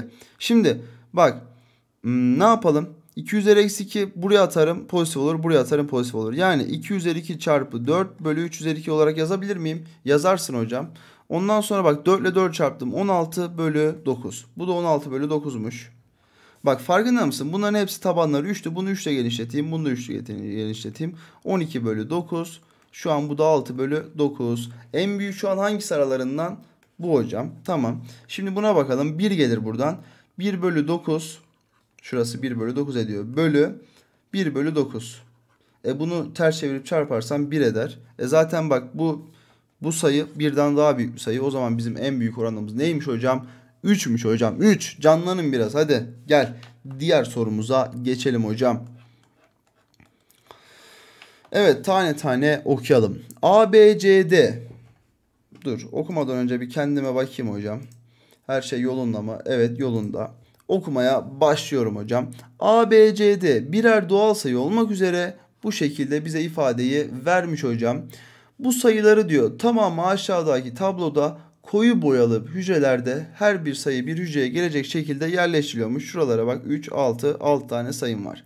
Diyor ki A, B, C hücrelerindeki sayıların her biri bulunduğu hücrenin aynı satır ve sütundaki bulunan boyalı hücrelerdeki sayıların çarpımına eşitmiş. A, B, C birer rasyonel sayı olduğuna göre A, B, C'nin toplamı kaçtır diyor hocam. Şimdi bak çarptığında doğal sayı elde edeceğin şeyleri düşünmen lazım. Şimdi tek tek yazıyorum bak. Kök 5 yazdım. En sade haliyle virgül. 2 kök 2 değil mi kök 8? Yazıyorum. Kök 12 neydi? 2 kök 3. Bak şu kök 12'nin. Şuraya küçük küçük yazayım. Karışmasın. Kök 18 neydi hocam? 3 kök 2. Şu da kök 18'in. Geldim 2 kök 3 var bir daha bak 2 kök 3 bir daha var. Geldim kök 20 neydi hocam? 2 kök 5. Şimdi ben kök 2 ile kök 2 ile bir şey çarparsam ne olur hocam? Doğal bir şey olur yani doğal sayı olur. Şimdi kök 5 ile kök 5'i çarparsam ne olur hocam? 2 kök 5 ile kök 5'e hemen şurada çarpayım. Geldim bak 5 2 10. 10'u buldum. Şimdi bak ben daha neyi kök 5'li bir şeyle neyi çarparsam rasyonel bir yani doğal sayı olur. Daha olmaz. Artık bunları atıyorum. Bunlarla daha işim kalmadı. Geliyorum 2 kök 2. 2 kök 2'yi ben 3 kök 2 ile çarpabilirim hocam. Tamam o da cepte. 2 kök 2 çarpı 3 kök 2. Bu ne oldu? 2 ile 3 çarptın 6. 2 de oradan var 12. Tamam bunlarla daha işimiz kalmadı. Şimdi ne kaldı hocam? 2 kök 3 ile 2 kök 3 kaldı. Kök 3'lü ifade 2 tane var. Onları da çarpayım hemen şurada. 2 kök 3 çarpı 2 kök 3. 2 ile 2 çarptım 4. 3 de oradan var 12. Hocam ne oldu o zaman? Şunları bir topla bakayım. A bu olsun, B bu olsun, C bu olsun. Fark etmez. Hangisine aynı harfi verdiğim fark etmez hocam. 10, 12, 12 daha ne yaptı hocam? 34 yaptı. İşaretledin. Keyfine baktın hocam. Diğer sorumuza, diğer şekilli şukullu sorumuza bakalım hocam. Yani şu bilgiyi vermese biz bu soruyu yapamazdık. Bak bu bilgi çok önemli. 1 metre 100 santim. Yapılan araştırmalara göre bir kişinin kol açıklığı kollarının gelerek yana doğru ve paralel bir şekilde oluşan uzunlukmuş. Boy uzunluğuna oranı 1'dir. Yani boy uzunluğuna oranı 1 demek ne demek hocam? Boyun 1.50 ise şu oranın da 1.50 tamam mı? 1'e eşit dediği için boy uzunluğuna kol uzunluğun eşit demek tamam mı? Ne diyor? Bu 4 arkadaş kollarını yere paralel olacak biçimde açıp uçları aynı hizada yan yana kurdaki gibi diziliyor. Uzunluk ne kadardır diyor. Bak boy uzunlukları verilmiş. Ben şimdi ne yapacağım hocam? Bunların hepsini toplayacağım hocam toplayacağım. Şimdi teker teker bak. 1,78 zaten insan boyları az çok ne olduğunu biliyoruz yani. Bu ne olacak hocam? Santimetre cinsinden 178 değil mi? 10 üzeri 2 idi. Bak şu iki tanesi gider. 10 üzeri 2 buraya geçerse 178 santim. Hakan neymiş? 178 santimmiş hocam. Tamam bunu buldun. Önder'e gel. Önder'i yazalım hocam. 0,18 çarpı 1000. Yani 18 bölü 100 çarpı 1000 diyor. Hocam 2 0 gider 2 0 gider 180 santim. Tamam bunu da buldun. Onur'a gel hocam. Onur da basit. Bak 1720 çarpı 1 bölü 10 diyor. Hocam 0 gitti. 172 santim. Bunu da buldun hocam. Ali'ye gel o zaman. Ali ne diyor? Bak 0,017 yani 17 bölü 1000 çarpı bak bu da 10.000. Yani buradan bir 0 gelecek. Bu da 170 santim. Tamam bunları yazdın. Şimdi sana ne diyor hocam? Bunların hepsini topla diyor. Bak şöyle yapalım. Şunları bir sıfırmış gibi gör. Şu 2 ile 0'a. 170, 180 daha ne hocam? 350. 170 daha ne hocam? 340. 10 da oradan vardı. Şimdi onu da buraya ekle. 350 ne yapar hocam? 7 metre yapar. İşaretlersin. Bu şekilde de geçersin. Korkulacak bir şey yok. Şekil var diye hocam çok zor. Ben bittim öldüm. Öyle bir şey yok. Hadi gel. Yorulduk ya. Hadi. Ne diyor? Atatürk Ortaokulu ve Cumhuriyet Ortaokulu arasında basketbol maçı 1230 kişilik kapalı spor salonunda oynanacak mı? Ay maşallah. Karşılaşmadan elde edilecek gelir bir köy okuluna bağışlanacakmış. Tamam. Eyvallah. Spor salonunun şekilde gösterilen en ön sıradaki ilk 30 koltuğu numaralandırılmış hocam. Bu şekilde numaralandırılmış. Bu sıradaki numarası tam kare olan koltuklardan lira cinsinden karakök değeri kadar ücret alınırken diğer tüm koltuklardan ise 10'ar lira ücret alınmış. Şimdi bak 1230'dan hepsinden normalde 10'ar TL'ye alınıyormuş değil mi? İstisna olarak diyor ki sıra numarası tam kare olan, yani 1, 2, 4, 9, 2 yok pardon, 1, 4, 9, 16, 30'a kadar olanları buluyorum, 25. Bunlardan ne kadar alınmış hocam? Bunların karekök değerleri kadar alınmış. Yani 1, geldim buraya 2 hocam. Geldim buraya 3, buraya geldim 4, buraya geldim 5. Yani şöyle söyle, 1230 kişi var ya, hepsinden 10'ar lira alınsaydı ne olurdu hocam? 12.300 TL olurdu değil mi? Şimdi ben bu tam kare olan kişilerden eksik bir sayı aldım değil mi? Bak 1 lira aldığımdan 9 lira eksik aldım. Bundan 8 lira, bundan 7, bundan 6, bundan 5 lira. Topla bunları, 24, 30, 30, 35 lira ben eksik almışım hocam, eksik. O zaman ne yapacağım? 35 lira full hepsini 10'la çarpıp 35 lirasını çıkartacağım. Yani eksik aldığım parayı totaldeki sayımdan, sanki hepsi 10 lira veriyormuş gibi yaptığımdan çıkartacağım hocam. Gel bundan 35'i çıkar. 12.265 lirayı bul. 12.265'te buradan şunu işaretle geç hocam. Tamam, anladık mı? Bu kadar. Bir daha bir bak soruya, dur anlamadıysan bir daha bir bak. Totalden hepsini 10 lira veriyormuş gibi hesapladık. Sonradan eksik verdiklerimizi aldık. 35 liraymış. Onu da tüm sayıdan çıkardık hocam. Diğer soruma geçiyorum. Ne diyor? Deniz aralarındaki uzaklık 20 kilometre olan, tamam mı, A noktasından B noktasına bisikletiyle doğrusu olarak ilerleyecekmiş. Bak, A noktasından B noktasına 20 kilometre varmış ve bununla ilerleyecekmiş. Bu yolun son 4 kilometresi K, L, M, N noktaları ile şekilde gibi eş parçalara ayrılmıştır diyor. Tamam. Eyvallah. Son 20 kilometresi, bak 1, 2, 3, 4. 4 tane alan varsa 20'yi 4'e bölüyorum hocam. Bak 5, 5, 5, 5. Şuralar 5'er kilometreymiş. Saatteki hızı 4 kök 5 kilometre olan Deniz A noktasından harekete başlayıp 2 saat ilerledikten sonra mola vermiş hocam. Deniz'in hızı yol boyunca sabit olduğuna göre hangi noktada mola vermiş? Bak, ben de bu soruyu ilk defa çözüyorum. Hemen ne yaptım hocam? 20 kilometre, bak burayı eş parçaya bölmüş dedi. 5, 5, 5 diye ayırdım. Tamam mı? Ay pardon, son 4 kilometre. Yanlış yapmışım bir kere. Şuralar neymiş hocam? 1, 1, 1, 1. Son 4 kilometresine bak birer kilometre ayırdım. İlk başta bunu yaptım. Şimdi benim saatteki hızım 4 kök 5 ise 1 saatte ben ne yaparım hocam? 4 kök 5 kilometre yol giderim. 2 saatte kaç giderim hocam? 2 saatte 8 kök 5 yol giderim. Doğru muyum? Şimdi bana ne diyor? Bu kadar yol gittin ya diyor. Sen hangi noktalar arasında durmuş olabilirsin diyor. O zaman ne yapacağım hocam? Hemen şu 8'i içeri atayım. Bu hangi sayılar arasında olduğuna bakayım. Ondan sonra yorum yapayım hocam. Geldim 64 çarpı 5. Bu ne yapar hocam? 320 yaptı. Yani ben neye bakacağım artık? Bundan sonra 320 hangi sayılar arasında diye bakacağım hocam. Ben neyi biliyorum? Kök 289'u. Bu neydi hocam? 17 idi. 18'e bakayım, hemen çarpayım. 18 çarpı 18 4 6 144 8 1 324. Yani bu sayı 17 ile 18 sayıları arasındaymış. Bundan sonrası kebap zaten. Bak gel. Burası N noktası ne hocam? 19 kilometre değil mi? Bak çünkü burası 20 kilometreydi. N noktası 19. M noktası ne hocam? 18 kilometresi. L noktası neresi? 17 kilometresi.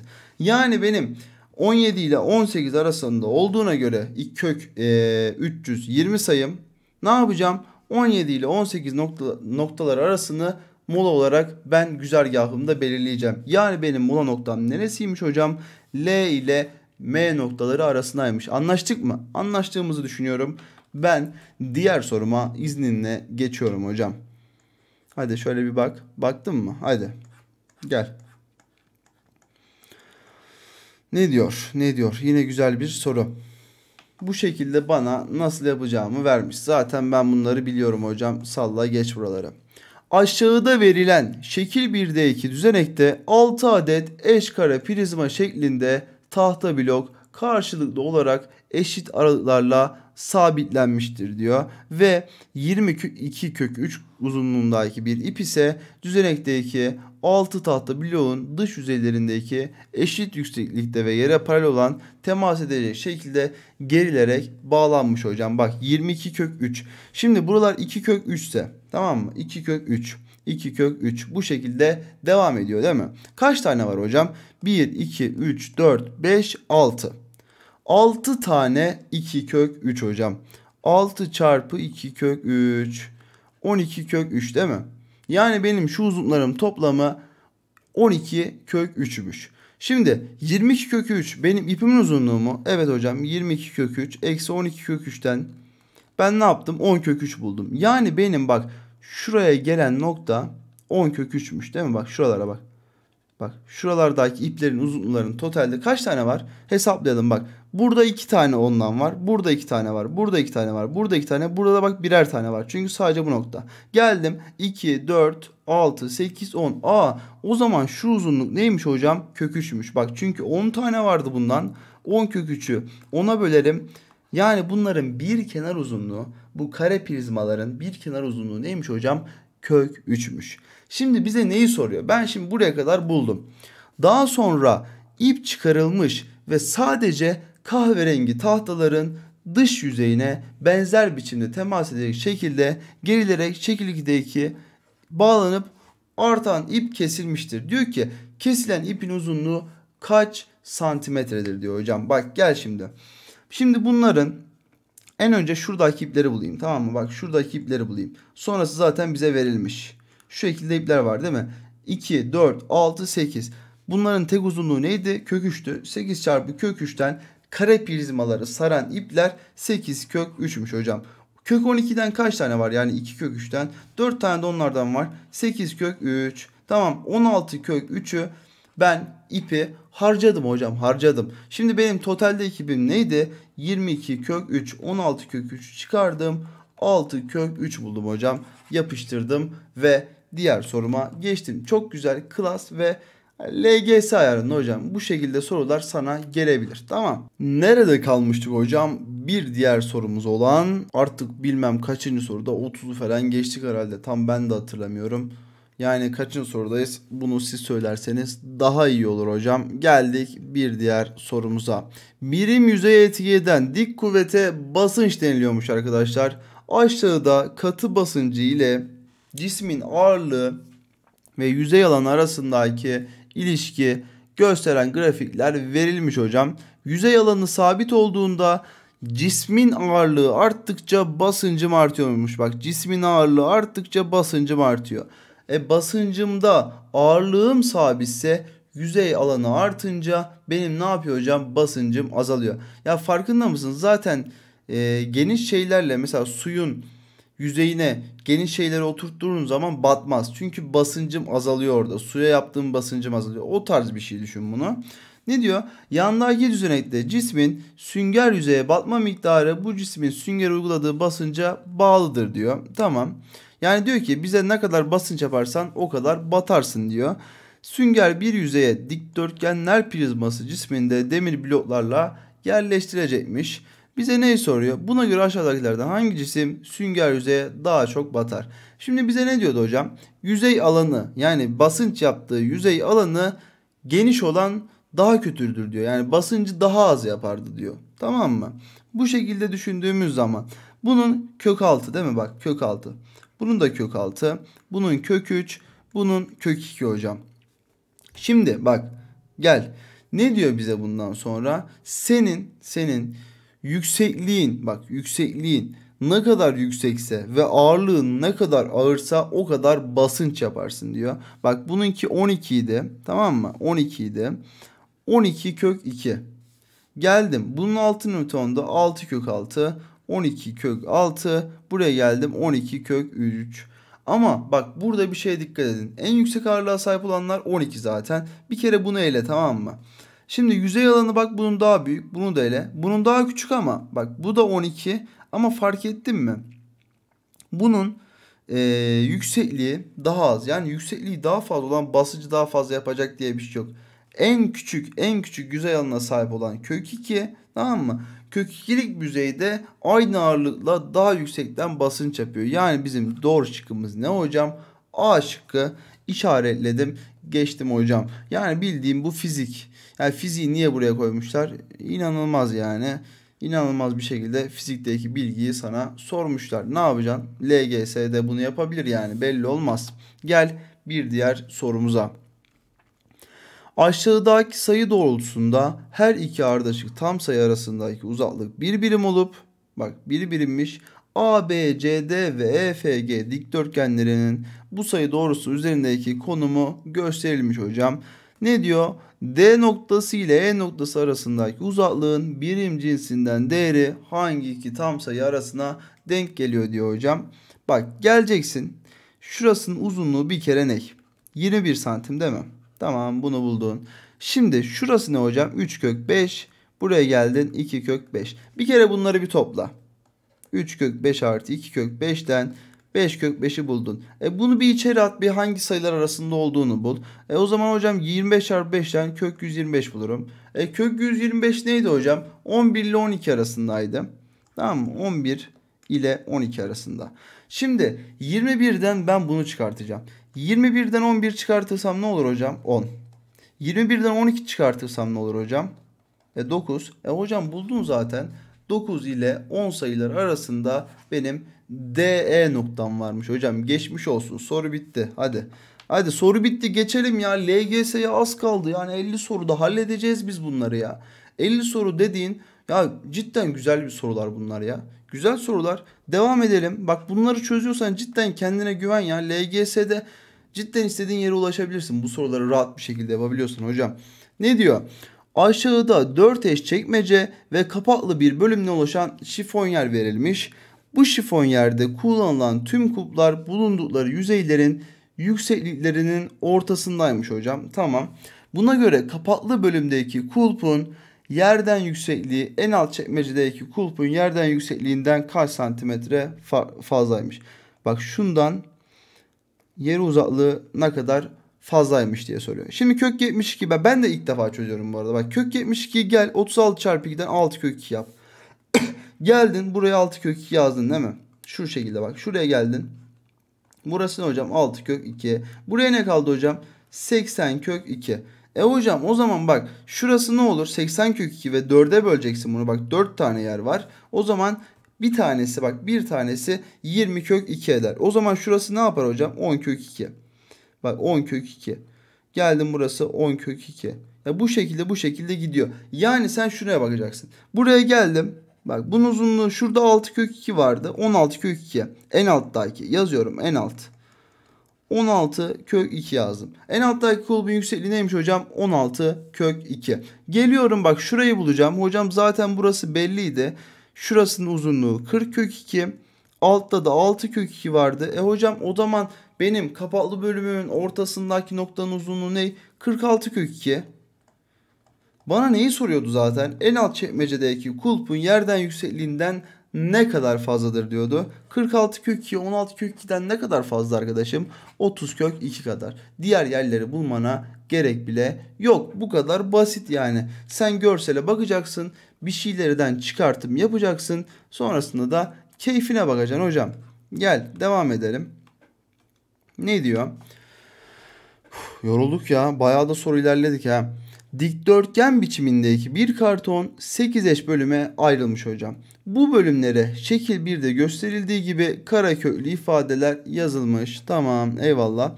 Kartonda boş kalan 4 bölüme şekil 2'de verilen kartlarda yazan karaköklü ifadeler her bölümde bir kareköklü ifade olacak biçimde yazılacakmış. Bu karton KL boyunca, bak KL boyunca ok yönünde kendi üstüne katlandığında üst yüze gelen bölümlerin kareköklü ifadelerin çarpımı bir doğal sayı olması isteniyormuş. Yani bak şöyle düşün. 8D ile çarpışacak. Bak şuraya yazayım. 8D ile. B ne ile çarpışacak hocam? Burayla. Geldim bak A bununla çarpışacak. Sonra geldim C'de bununla. Yani D'ye vereceğim sayı. Bak şu ne hocam? 2 kök 2. Kök 2'li bir şey olması lazım ki doğal sayı olsun hocam. Doğal sayı. Yani benim D şıkkım bu şekilde ilerleme. 2 kök 5 bu. Bu ne hocam? 2 kök 3 kök 2. Kök 24 ne hocam? 4 çarpı 6'dan 2 kök 6. O zaman bak D için yazıyorum. D için. 2 kök 2'li bir şey değil mi bu D? D dediğimiz şey 2 kök 2'li bir şey. Yani kök 2 var yanında. O zaman kök 2'li bir şey olan bak şu var. O zaman kök 2'yi seçeceğim. D neymiş hocam o zaman? Şu şekilde yazmayalım. D dediğimiz kök 2'ymiş. Buldum. Şimdi B'ye geleyim. Kök 6'lı bir şey olması lazım. Zaten kök 24 var. Tamam onu yaptım. Kök 24. Bunu yazdım hocam. Tamam kebap. C dediğimiz ne hocam? C dediğimiz kök üçlü bir şey. O zaman bak geldim kök 12 yazdım. Bak kök üçlü bir şey. Çarptığımda doğal sayı oluyor. 2 kök 3'ü de ona yazdım. Pardon şu şekilde yazayım. Kök 12. Direkt olduğu gibi yazalım. Ne diyor? A'ya bak diyor. A dediğimiz ne hocam? 9 çarpı 5'ten 3 kök 5. Bu da 2 kök 5'e eşit zaten hocam. A'mız da o zaman neymiş? 2 kök 5'miş hocam. Şimdi bize bak A çarpı B yani 2 kök 5 ile çarpı kök 24. Kök 24 neydi? Zaten biz burada bulmuştuk. 2 kök 6 yazdım. Bölü. Şimdi C ile D'yi çarp diyor. C dediğimiz kök 12 yani 2 kök 3. D dediğimiz de kök 2. Bak farkında mısın? Kök 3 ile kök 2 kök 6 etti. Bununla da bu sadeleşir. Bununla da bu gider hocam. Ne kaldı bizim elimizde? 2 kök 5. Soru bu kadar basit hocam. Yani senden ne istiyor? Köklü sayılar mesela kök 3 ise kök 3. Bunları çarptığında doğal sayı olup olmadığını bilmeni istiyor. Ya da senin aklın nereden karıştırmak istiyor? Şundan katladın. Ya bu B D'ye işaret gelir gibisinden düşüncen gibi. Hani yapar da soruyu bulamaz diye ümit ediyor. Ama sen ne yaptın? Doğru bir şekilde ilerledin. Sakin sakin okudun. Verilenleri yaptın. Soruyu işaretledin. Hop diğer soruya geçtin. Tamam. Sıkıntı yok. Bu akrobatik bir şeyler. Bunu biliyor sanki. 1 metre 100 santim. Bak bunu vermezse zaten imkansız soruyu yapamayız yani. Almanya'nın Stuttgart kentinde neydi Stuttgart hocam? Ne söyleyebiliriz? Schweinsteiger. Almanya. Almanca arkadaşı ya da akrabası olan var mı ya? Yorumlara bir yazın bakayım. Almanya'nın Stuttgart kentinde gerçekleşen artistik jimnastik dünya şampiyonasında İbrahim Çolak şu kadarlık derecesiyle şampiyon olmuş hocam. Böylece büyüklerde altın madalyada kazanan ilk sporcu olarak tarihe geçmiş. Ben de buradan alkışlayayım kendisine. Aşağıda İbrahim Çolak'ın halka aletiyle çalışırken yapılan bir çizimi gösterilmiş hocam. Maşallah maşallah. Ne diyor? Soru işareti yerine gelen kaç santimetre? Yani kaç? Bak santimetredir diyor. Bak burası metre, burada santimetre. Bak yanılmayın. Burası 300 santim. Değil mi? Şimdi kök içinde 6,25 metre ne yapar?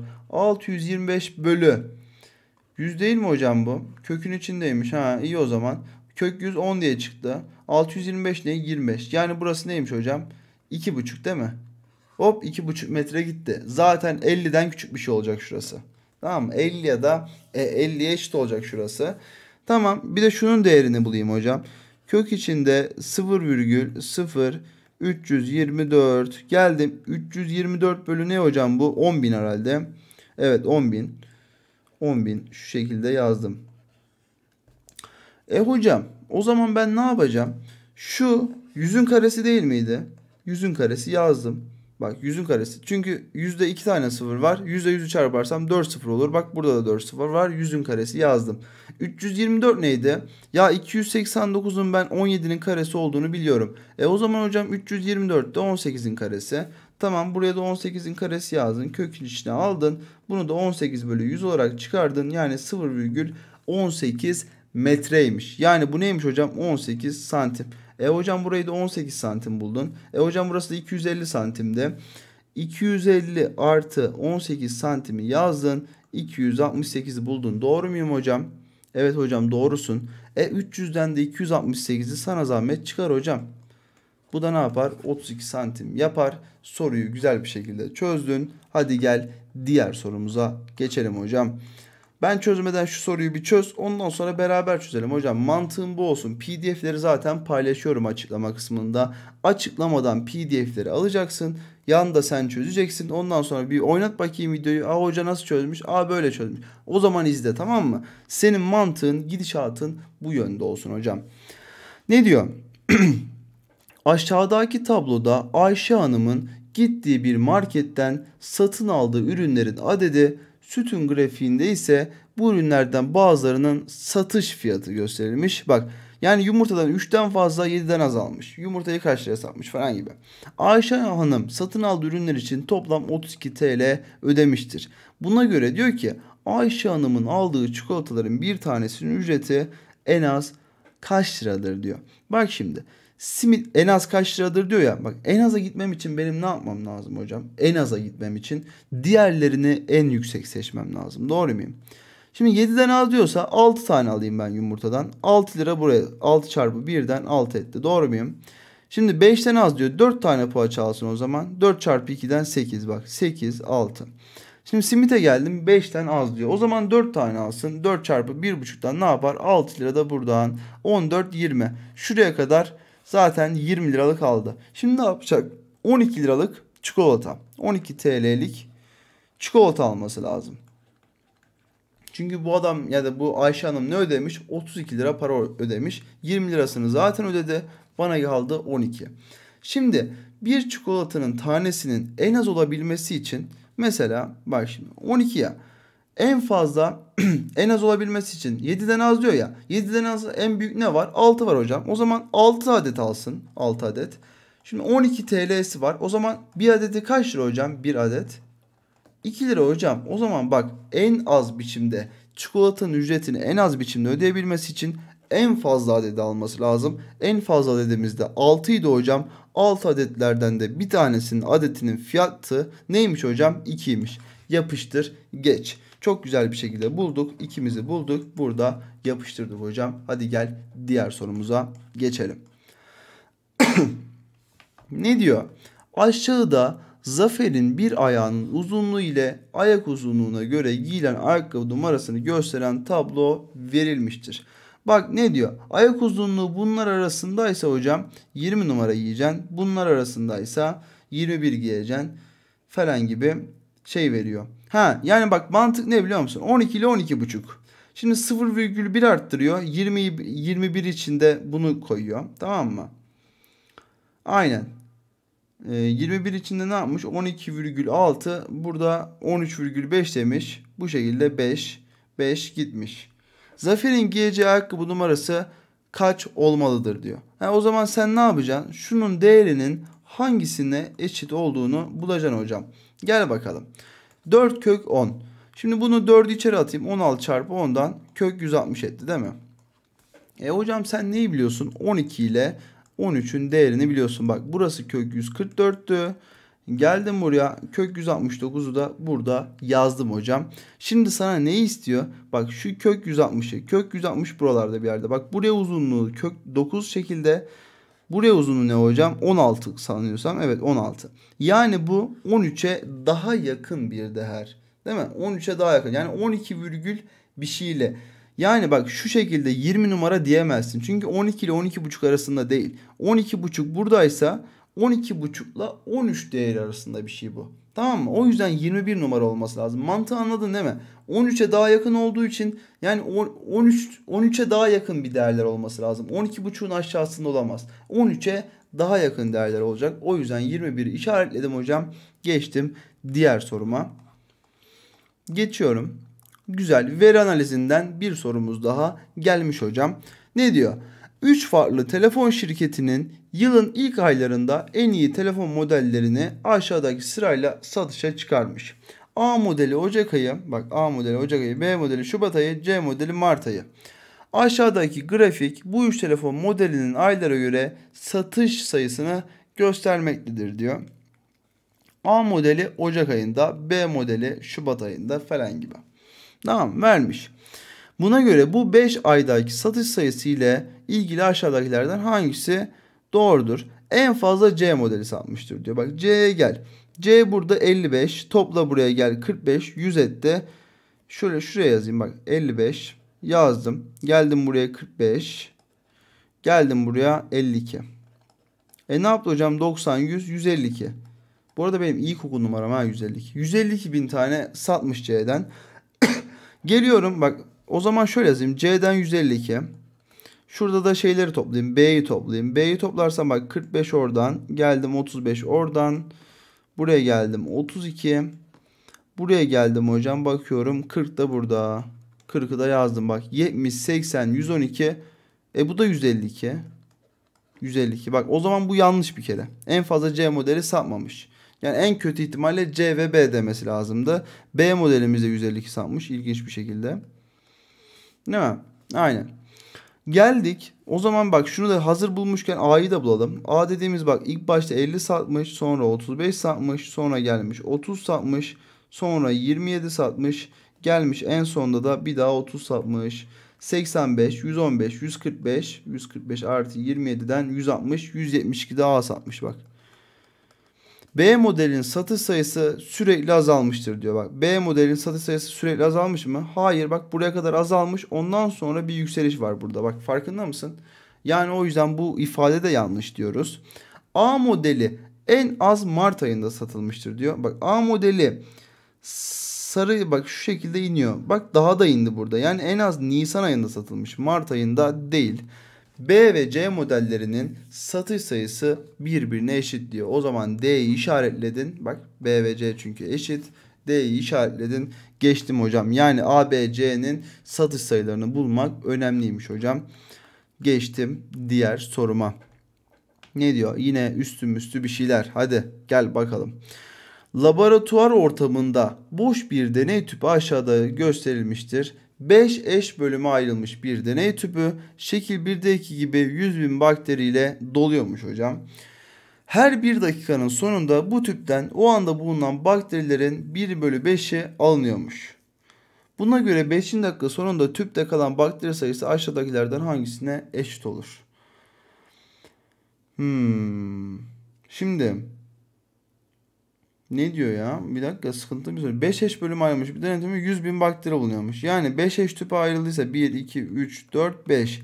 Şimdi burada 20.000 olacak. Değil mi? Bu şekilde 20.000 gidecek. Şimdi bir dakika sonunda her bir dakikanın sonunda bu tüpten o anda bulunan bakterilerin 1 bölü 5'i alınıyormuş. O anda bulunan bakterilerin. Tabii biz alırken bu ürüyor mu? Ha bak çoğalmadığı bilinmektedir diyor. Aklım buna karışmıştı. Zaten bak parantez içerisinde okumadım. Yani demek ki onu veriyorlar. Yani biz aldığımız süre boyunca bakteriler çoğalmıyor arkadaşlar. Tamam mı? Bu cepte. Şimdi ben 1 bölü 5'ini alırsam ne olur? 80.000 kaldı. Şimdi 80.000'in 1 bölü 5'ini daha alıyorum. Bak 1 bölü 5'ini alayım. Ne yaptı hocam? 16 mı yaptı? 16. İkinci dakikanın sonunda ne olacak? 80 eksi 16 tane. Dur şurayı sileyim. Tamam. 80 eksi 16. Zaten burayla işimiz kalmadı. 64 değil mi? 64 tane kalmış. Şimdi 3. dakikada ne olacak? 3. dakika. 64'ün 1 bölü 5'i ne hocam? 64 bölü 5. Yani 64 eksi 64 bölü 5 tane bakteri vardı. 3. dakikada. Şimdi geliyorum. Bunu bir yapayım hocam. 64 çarpı 5 eksi 64 bölü 5. Burada ne var hocam? Bak 5 tane 64'ten bir tane 64'ü çıkartırsam ne olur? 4 tane 64 olur. Benim şu kadar bakterim varmış 3. dakikanın sonunda. 4. dakikada geliyorum. Bu kadar bakteriden şu kadar bakteriden eksi bunun 1 bölü 5'i kadar yani 4 çarpı 64 bölü 5 çarpı 5 kadar bakteri aldım. O zaman bak bunu 5 ile çarpayım. Şimdi ne oldu? Şunu 5 ile genişletiyorum bak. 20 tane 64'üm oldu. Eksi 4 tane 64'üm vardı. Bölü 25 yaptım. Yani 16 tane 64'üm var son durumda. Ve bölü 25'im var. 4. dakikanın sonunda tüpte bu kadar bakteri kalıyor. 5. dakikanın sonunu soruyor bize. Hemen aynı şekilde yukarıda yaptığımız işlemleri devam ettirelim. 5. dakikama geldim. 16 çarpı 64 bölü 25'ten bunun 16 çarpı 64 bölü 25'in 1 bölü 5'ini alıyorum. Bak 1 bölü 5'ini alıyordu. Aynı şekilde burayı da 5 ile genişleteyim. Bak farkında mısın? 80 tane 64 var. Eksi 16 tane 64 bölü ne yapacağım hocam? 25 çarpı 5. Bak 80 tane 64'ten 16 tane 64 çıkartırsan ne olur hocam? 64 tane 64 kalır. Bölü 25 çarpı 5. Şimdi 64 neydi hocam? 2 üzeri 5 32 de 2 üzeri 6 eder. Yani 2 üzeri 6 çarpı 2 üzeri 6 bölü 5 üzeri 3 mü yaptı? Aynen 5 üzeri 3 yaptı. Çarpı biz nasıl aldık hocam? 64. Bak bu 1000 olacak değil mi? Bir de 10 üzeri 3'ümüz var. Bak 10 üzeri 3'ümüz var. Çünkü biz 1000'i hesaba katmadan hani direkt yaptık ya. 10 üzeri 3'ümüz de var. Şimdi 10 üzeri 3'ü ben nasıl ayırabilirim hocam? 5 üzeri 3 çarpı 2 üzeri 3 diye. Bak çünkü buradaki 5 üzeri 3'ü sadeleştirmek istiyorum. O zaman ne yapıyorum? 2 üzeri 6 ile 2 üzeri 6'yı çarparsam 2 üzeri 12 olur. 10 üzeri 3'ü de 2 üzeri 3 çarpı 5 üzeri 3 diye sadeleştirdim. Geldim 5 üzeri 3'e böldüm. Bak bunları da attığımda 2 üzeri 15 etti hocam. Al sana sağlam üstü sayı sorusu derim ben buna. Tam LGS. LGS'de bu çıksa şaşırmam. Eyvallah, mis gibi de sormuş derim hocam. Çok uzun bir soru. Çok deli dehşet. Çok fantastik bir soru hocam. Hocam ne yapacaksın? Sen de bunu çözeceksin. İnşallah çözebilirsin diyorum. Çünkü baksana yani şuraya geldiğinde dersin ki ya hocam buradan artık ben yanlış mı gidiyorum acaba sorularına kafanı yorabilirsin. Bak geldik buraya kadar, sıkıntı yok. 64'ü buldun. Asıl sıkıntı buralarda başlıyor. Yani teker teker yapacaksın. Korkmadan ilerleyeceksin. Başka çaren yok. Tamam. Gel. Diğer sorumuza geçelim. Ne diyor? Aşağıda sadece ön yüzlerinde birer kareköklü ifadenin yazılı olduğu 4 kart gösterilmiş. Bu kartların kullanıldığı bir oyunda kartların puan değeri şöyle hesaplanıyormuş. Kartın üzerindeki kareköklü ifadenin en yakın olduğu doğal sayı değeri kartın puanı vermektedir. Yani kök 23 neymiş hocam? En yakın ne var? Kök 25 var ya da kök 16 var. Kök 25 daha yakın, yani bu 5'miş. Kök 40 aynı şekilde bak. 36'a mı yakın, 49'a mı? Tabii ki 36'ya daha yakın. Bu 6 eder. 64'e mi daha yakın? 49'a mı? 64'e hocam 8 etti. 71 neye yakın? 64'e mi yoksa 81'e mi? Tabii ki de neye yakın hocam? 8'e yakın. Bu da 8. Buna göre verilen kartlara sahip bir oyuncunun kazanacağı toplam puan kaçtır? 5 artı 6 artı 8 artı 8, 16, 22, 27 sayısına en yakın şekilde ulaşır hocam. Fark ettin mi? Rahat olacaksın. Teker teker sana denileni yapacaksın hocam. Başka çözümü, başka çaresi yok hocam. Gel. Ne diyor? Bu şekilde vermiş, zaten biz bunu biliyoruz. Artık okumayalım orayı. Bir öğretmen öğrencilerine üslü biçimde verilmiş olan ifadelerin kaç basamaklı olduğunu anlatmak için tahtaya sayılar yazıyormuş. Buna göre diyor A kutusunda seçilen bir sayı ile B kutusunda seçilen bir sayının çarpımı en çok kaç basamaklı olabilir diyor. Şimdi biz burada hepsini 2 tabanında, hepsini 5 tabanında yazalım. Neden? Çünkü hepsi 2 tabanında olursa benim karşılaştırmam daha basit olur hocam. A kutusuna gelelim. Şimdi 32 üzeri 4'ü sen nasıl yazarsın? 2 üzeri 5 üzeri 4. Yani 2 üzeri 20 diye yazarsın hocam. Geldim 64 üzeri 3. Bak bu da 2 üzeri 6'nın üçlü kuvveti değil mi hocam? Evet, 2 üzeri 18.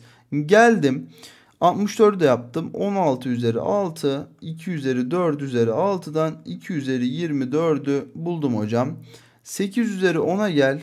2 üzeri 3 üzeri 10'dan 2 üzeri 30'u buldum. Yani ben buradan neyi seçecekmişim? 8 üzeri 10'u bak. Bak burada görüyorsun mesela 64. 64'ü alayım. Öyle bir şey yok. Hepsini 2 tabanına çevir. Ondan sonra en büyük olanını bul. Yani ben buradan 2 üzeri 30'u alacağım hocam. Alacağım sayılar diyeyim şuraya da. Alacağım sayılar. Geldim 230'u aldım hocam. Tamam.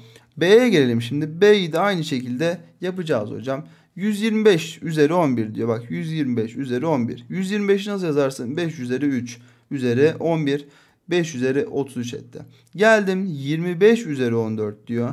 Bunu 5 üzeri 2 üzeri 14 olarak yazarım. Bu da 5 üzeri 28 etti. Bak bu da olmuyor. 625 üzeri 7 diyor. Hocam bu da neydi? 5 üzeri 4 bölü üzeri 7. Bu da 5 üzeri 28. Bak bunlar aslında almayacağım kesinlikle. Alırsam bunu alacağım şu anlık. Ve son olarak da 5 üzeri 29 var. Yani sonuç olarak ben şunu alacağım. 5 üzeri 33 çarpı 5 üzeri 33 yazdım. O zaman ne yapacağım? Şimdi 2 üzeri 30 ile 5 üzeri 30'u çarpayım. Hocam 10 üzeri 30 elde ettim. Şimdi bunu da ne diye ayırdım? 5 üzeri 30 çarpı 5 üzeri 3 diye ayırdım ya. Burada da 125 sayım var. Yani benim elde edeceğim sayı ne? 125 çarpı 10 üzeri 30 arkadaşlar. Burada 30 tane sıfır var demek. 3 tane de burada var. Yani 125 0 0 0 0 30 tane sıfırım var. 30 tane sıfır vardı. 3 tane de normal sayım var. 30'u işaretle, 33'ü işaretle geç hocam. Tamam, bu kadar basit, easy bir soru. Gelelim diğer sorumuza hocam. Naim Süleymanoğlu biliyor musunuz hocam? Halterde kaldırıyor ve bizim dünyada tanınmamıza vesile olan bir sporcu. Naim Süleymanoğlu birçok otoriteye göre tüm zamanların en iyi haltercisi olarak kabul ediliyormuş. Toplamda 46 dünya rekoru kıran Naim, dünya, Avrupa ve olimpiyat şampiyonlarından çok sayıda altın madalya kazanmıştır. Sporcunun toplam kategorisinde kazandığı 12 altın madalyanın şampiyona türlerine göre dağılımı aşağıdaki daire grafiğinde verilmiş. Buna göre sporcunun olimpiyat şampiyonlarında kazandığı altın madalya sayısı kaçtır diyor. Sporcunun toplam kategorisinde kazandığı 12 tane varmış. Bak şimdi. Toplam kategoride kazandığı altın madalyası 12'ymiş ya. Bak şimdi 12 diyor. Ve şurayı da bulayım. Bak şu 270, buraya ne kaldı? 90 kaldı. Şimdi 360 derecede benim kaç tane kazanmışım? 12 tane hocam. Hocam 210'da ne kadar kazanmıştım? Ya da bize neyi soruyor? Olimpiyat şampiyonalarında. Dur. Hemen 90'da ne kadar kazanmıştırım? 360 derece bak. Totalde ben şu 360 derecede kaç kazanmışım? 12. Olimpiyat şampiyonalarını soruyor bana. 90 derece. 360 derecede 12 kazandıysam 90 derecede kaç tane kupa kazanırım diye oranlıyorum arkadaşlar. Geldim 4'e 1 oran var burada, bak 4'e 1. Bununla bunu çarp, bununla bunu çarp. Çapraz çarpım yaptım. 4 çarpı x eşittir 12'den. X'imiz ne oldu hocam? 3 oldu. Yapıştır geç. Bu kadar easy, rahat, klasik, mükemmel, fantastik bir soru hocam. Hemen şunu yükselteyim, aşağı düştü. Geldim diğer soruma hocam. Nasıl ilerliyoruz ya? Güzel mi ilerliyoruz? Güzel mi gidiyor her şey? Nasıl, biraz ara verelim isterseniz. Bir 5 dakika ara vereyim ben ya. Nasıl? Bence çok güzel gidiyoruz. Güzel sorularımız da var. Yeni nesil hepsi. Yani yeni nesil ayarlamaya çalıştım. Zor sorular da var içinde. Kolay sorular da var. Tabii 50 soruda hani şimdi büyük ihtimalle siz bir anda izleyeceksiniz bunu. Öyle tahmin ediyorum. Yani sizi de zorlamak istedim. Hani bir hafif kolay sorular koyayım. Bir daha hafif zor sorular koyayım dedim. Güzel ilerliyoruz. Yani LGS'de az kaldı şahsen. Bu süre zarfında daha da hızlandırman lazım kendini. Matematikte biliyorsun önemli bir konu, önemli bir ders. İnşallah beraber halledeceğiz. Ya şey yapmak istemiyorum. Yani burada şey demeyeceğim mesela. Gel git diğer videolarıma demeyeceğim. Yani soruları sen güzel bir şekilde hallediyorsan diğer videoları izlemene gerek yok. 50 soruda bak mis gibi sorularımızı çözüyoruz. 10 numara yani. Bunları çöz, için rahat olsun. Rahat bir şekilde bugün uyu diyorum ben sana. LGS'de az kalmışken 10 üzerine mükemmel bir şekilde şöyle yapayım hatta. Mükemmel bir şekilde sana motivasyon olur. O şekilde yani. Biraz devam edelim. İstersen biraz daha devam edelim. Çünkü az sorularımız kaldı. 50 soruyu neredeyse bitiriyoruz. İnşallah sana da faydalı oluyordur böyle içerikler. Faydalı olduğunu cidden düşünüyorsan gerçekten bir yorum at. Hocam faydalı. Ya bu şekilde içeriklere devam et de bana. Ben de ona göre içeriklerimi size göre ayarlayayım hocam. Seviyorsanız bu kanalı, cidden artık bu kanala ben çok emek vermeye başladım. Sizlerle beraber bir sürü soru çözümü. Bak ders anlatmayacağım çoğunlukla, tamam mı? Soru çözümü yapacağım.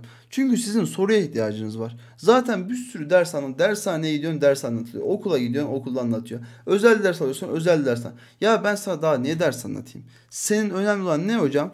Soru çözmen. Soru çöz, sonrasını bırak ya. Keyfine bırak. Soru çöz yeterli hocam. Bak, son bir kere hatırlatma yapıp sorularımıza geçelim. Bu şapkayı 1000 aboneye kadar takıyorum hocam. 1000 abonede aranızdan birisine vereceğim. İnşallah LGS'ye girene kadar siz 1000 aboneye ulaşırız da bunu veririm. LGS'de bu şapkayla gitsin ya o çocuk. Kime gelecekse sana da gelebilir belki. Böyle bir hayalim var. Bakalım inşallah gerçekleştiririz. Hadi sorularımıza da geçelim hocam. Nerede kalmıştık? Cıvıtmayalım. Az sorumuz kaldı zaten. Hadi veri analizi sorusuyla devam edelim hocam. Aşağıdaki grafikte bir ilçenin 2015-2017 yılındaki biber, domates ve patates üretim miktarı ton cinsinden gösterilmiş hocam. Grafikteki verilerden faydalanarak aşağıdaki daire grafiği çizilmiştir. Buna göre çizilen daire grafiği aşağıdakilerden hangisini göstermektedir diyor. 2015 yılındaki üretimin ürünlere göre dağılımı diyor. Bak 6, 8, 10. Şimdi 6, 8, 10. Değil mi? Şimdi buraya geldim 90, 150, 240, buraya da 120 düşecek değil mi? Şimdi 10'a 150 düşerse tamam mı? 8'e 120 mi düşer? Bir ona bakmak istiyorum ben şimdi. 6 ya da 90 mı düşer? Şimdi 120'ye 8 düşerse hocam, bak 120'ye 8 düşerse mantığa göre öyle ya. 120'ye 8 düşerse 360'a ne düşmesi lazım? 24. Sağlıyor mu? Topla 18, 24. Sağladı. Bayağı da sağladı.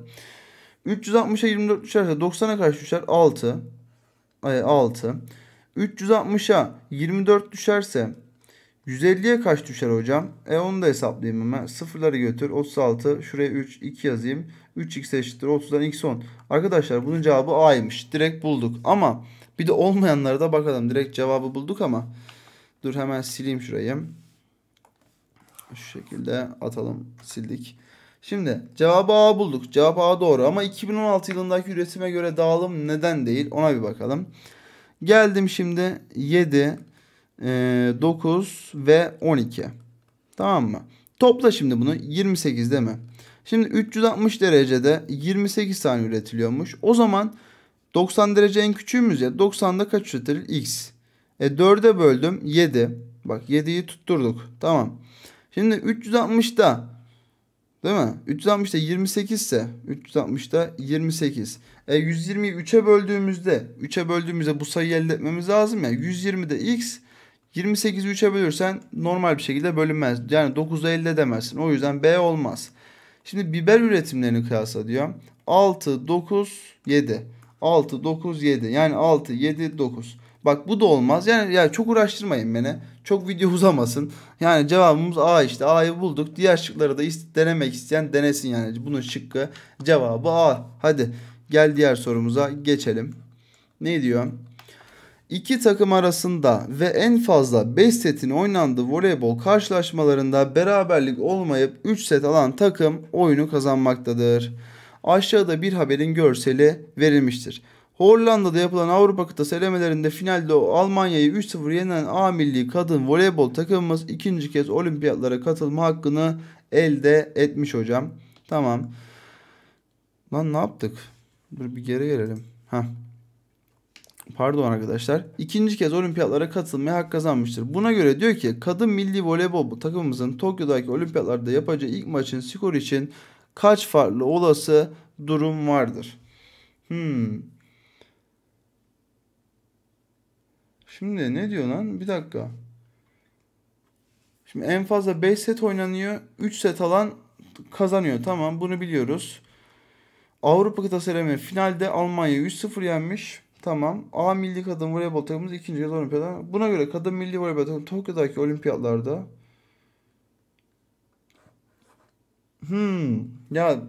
ya söylesene. Şimdi skor için kaç farklı olasılık durum var diyor.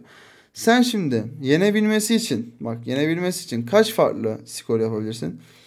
3-0 değil mi? 3-1 3-2 skorlarına ulaşabilirsin. Değil mi? Evet. Şimdi buna göre kadın milli takımın Tokyo'daki diyor. Tokyo ne? Hollanda'da yapılan. Ya bu bizim kazanıp gittiğimiz yer herhalde. Ya çok az bir bilgi verilmiş yani. Çok saçma bir soru geldi şu an bana. Ama Tokyo'ya gittiğimizde ilk maçın skoru ne olabilir? Bu şekilde olabilir değil mi? Birisi yenecek sonuçta. Aynı şekilde de bu sayılarla yenilebiliriz yani biz. Yani şöyle olabilir. 0'a 3, 1'e 3, 2'ye 3. 6 tane skorumuz var yani. Çok saçma bir soru olmuş. Yani şunu demesi lazımdı. Biz yendik Almanya'yı sonradan Tokyo'ya gittik demesi lazımdı. Çünkü Tokyo yazmamış. Tokyo'ya gittiğinde ne var hocam? 6 tane farklı olası durum var. Bunları da inceledikten sonra diğer sorumuza geçelim. Bu da neymiş hocam? Hemen şunu gördüm. Olasılıkmış. Olasılıktan nefret ediyoruz değil mi? Bak olasılıktaki videomu izle. Çok güzel sana sorular hazırladım hocam. Orada mükemmel bir şekilde tekrar ettik. O da güzel bir video oldu. İzlemeni tavsiye ederim deyip diğer soruma geçiyorum. Aşağıda verilen oyun makinesindeki özdeş sarı ve kırmızı topların renklerine göre oranları verilmiş hocam. Tamam. %40 oranında sarı. Mesela sarıdan 4x tane olsun. Sarıdan. %60 oranında da kırmızı varmış. 6x tane kırmızı var. Tamam. Bu makinenin içinde 10 tane sarı top atılıyormuş. Daha sonra makineden rastgele alınan bir topun sarı olma olasılığı bu oluyormuş. O zaman neymiş? Bizim zaten içimizde 4x sarı vardı. 4x artı 10 tane sarı varmış. Şimdi rastgele alınan bir topun sarı olma olasılığı diyordu ya. Sarı olma olasılığım benim bu. 4x artı 10. Tüm durumum ne hocam benim? Bak 10x topum vardı. Sonradan bir de 10 eklemiştim. Benim tüm durumum da bu. Bu oran neye eşitmiş hocam? 23 bölü 50'ye. Doğru muyum? Doğrusun hocam. Sıkıntı yok. Şimdi şöyle yapalım bak gel. Bunu 2 ile genişletelim. Ne olur hocam? 46 bölü 100. Değil mi? Şuraya bakma şimdi. Şimdi bunun 100 olabilmesi için buranın 90 olması lazım değil mi? X'imiz 9 olması lazım yani. Değil mi? X'imiz 9 olması lazım. Bak şu tabanlar eşit olacak ya burada. 10x artı 10 eşittir 100 olacak ya. Yani 10x eşittir 90. X'imizi ne buluruz? 9 buluruz. X'imizi 9 bulduk. Bize ne diyor? Buna göre ilk durumda makinedeki kırmızı top sayısı nedir? Bak x'imizi 9 bulduk. 6 çarpı 9'dan 54'ü yapıştır. Geç hocam. İlk durumdakini soruyor. Bak dikkat et. Geldik. Dur. Şu şekilde bir gösterelim. Bir daha da hızlı geçmeyelim. Bak şu şekilde 54'ümüzü bulduk. Ne yaptık? X'imizi 9 bulduk. İlk durumda 6'nın yanına yazdık. 6 çarpı 9'dan 54'ümüzü bulduk hocam. Geçelim diğer sorumuza. Yine güzel bir soru var. Ne diyor? 3 farklı ebattaki kare biçimindeki fayanslarla dikdörtgen şeklindeki bir zemin aşağıdaki gibi kaplanmış hocam. Bu fayanslardan ikisinin alanı aşağıdaki şekilde verilmiş. Bak kare biçiminde fayans ikisinin alanı verilmiş. Buna göre en küçük fayanslardan bir tanesinin görünen yüzünün çevre uzunluğu kaç santimetredir diyor. Şunlardan birisinin uzunluğu kaç santimetre? 190'ı biliyorsun artık hocam. Söylememe gerek var mı? Var mı hocam? 192 neydi? Bak şöyle. 169 13'tü. 192 nedir hocam? 14 müdür? Değildir hocam. 192'yi sen bir 81 ne diye yazarsın ya? Allah Allah. Dur. 81 çarpı 2 yazarsan olmaz. Bunu nasıl yazacağız 192? Dur ya. Şunları bir asal bölenine bir bölelim. 2 yaptık. 96 mı etti? Aynen bir daha 2 ile böleyim. 48. Bir daha 2 ile böldüm. 24. 2 ile böldüm. 12. 2 ile böldüm. 6. 2 ile böldüm. 3. 3 ile böldüm. 1. Yani buradan bak. 2, 4, 6. 2 üzeri 6 var. Değil mi? Bu neyin karesi? Şöyle diyeyim ben buna. 2 üzeri 3'ün karesi olmaz mı? Değil mi? 8'in karesi. Yani bu 64 çarpı 3'müş. Pardon ya benim aklımdan niye gitti ki bu yani? Bu 64 çarpı 3'müş. Kök içinde 64 çarpı. Bak şu bir kenarını istiyorum ya bak şuraları. A'ları istiyorum ya. Alanı neymiş? A kareymiş. A kare 192. A'mız ne olur? Kök 192. Kök 192'de 64 çarpı 3 de yazılıyordu hocam. Bu da 8 kök 3'tü değil mi? Buraya geldim. 8 kök 3 yazdım. Hocam 432. Tamam mı? 432 bir 3'e böleyim. 3'e böldüm. Bak 3 yazdım. 1 şu şekilde. Buradan 1 13.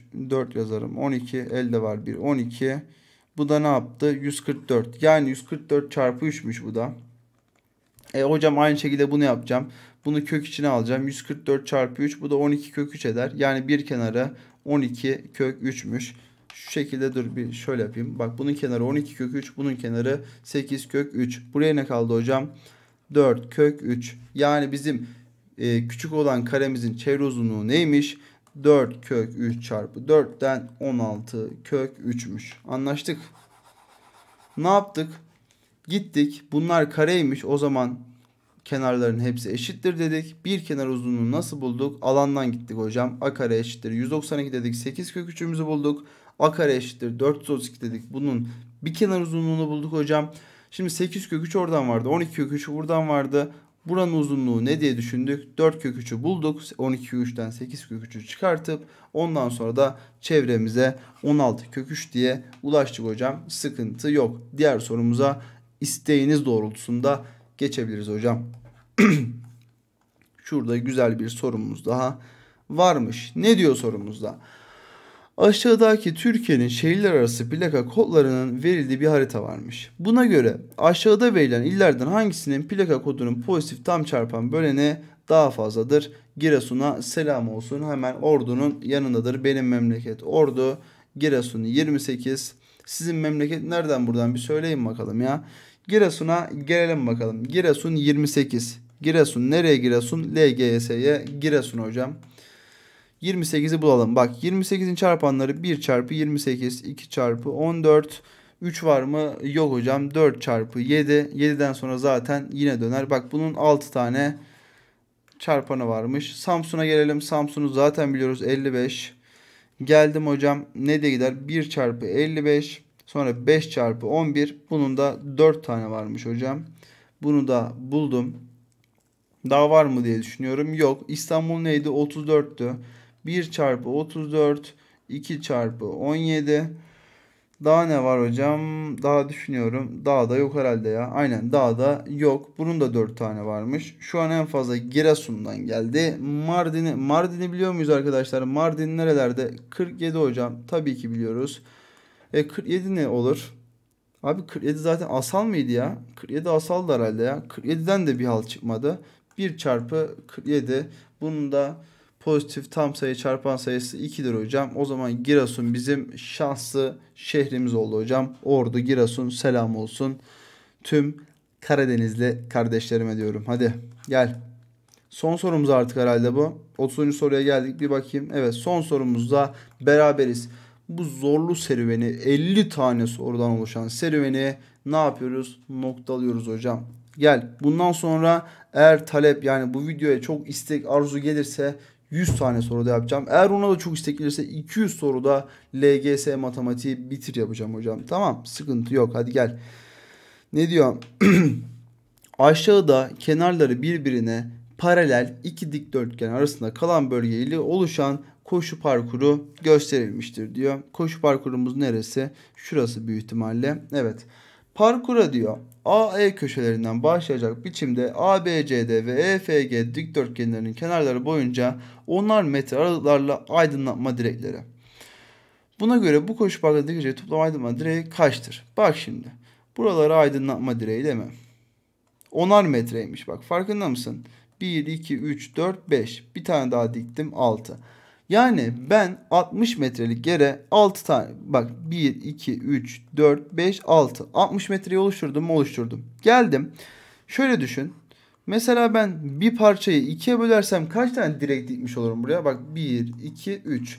Yani ben ne kadar bölüyorsam onun bir fazlası direkt dikiyorum hocam. Şimdi 60 metrede kaç parça var? 6 parça var. O zaman buraya 7 tane direkt dikilecek. Aynı şekilde buraya 7 tane direkt dikilecek. Şimdi 100 metrede 10 tane parça var. 11 tane direkt dikilecek. 11 tane direkt dikilecek. Şimdi büyük alanımızda kaç tane oldu? 22 artı 14'ten 36 tane direkt dikildi hocam. Tamam mı? Şimdi gel içeri. 3 parçaya böldüm 4 direk. 5 parçaya böldüm 6 direk. 10, 20. 20 de burayaymış hocam. Ne yaptı o zaman? 56. Sen diyorsun ki hocam ya nasıl oldu? Şimdi falan diyorsun. Neden? Çünkü bak şimdi sen geldin bununla bunu hesaba kattın. Sonra bununla bunu hesaba kattın. Bununla bunu hesaba kattın. Bununla bunu hesaba kattın. Yani sen tüm direkleri 2 defa yazdın hocam.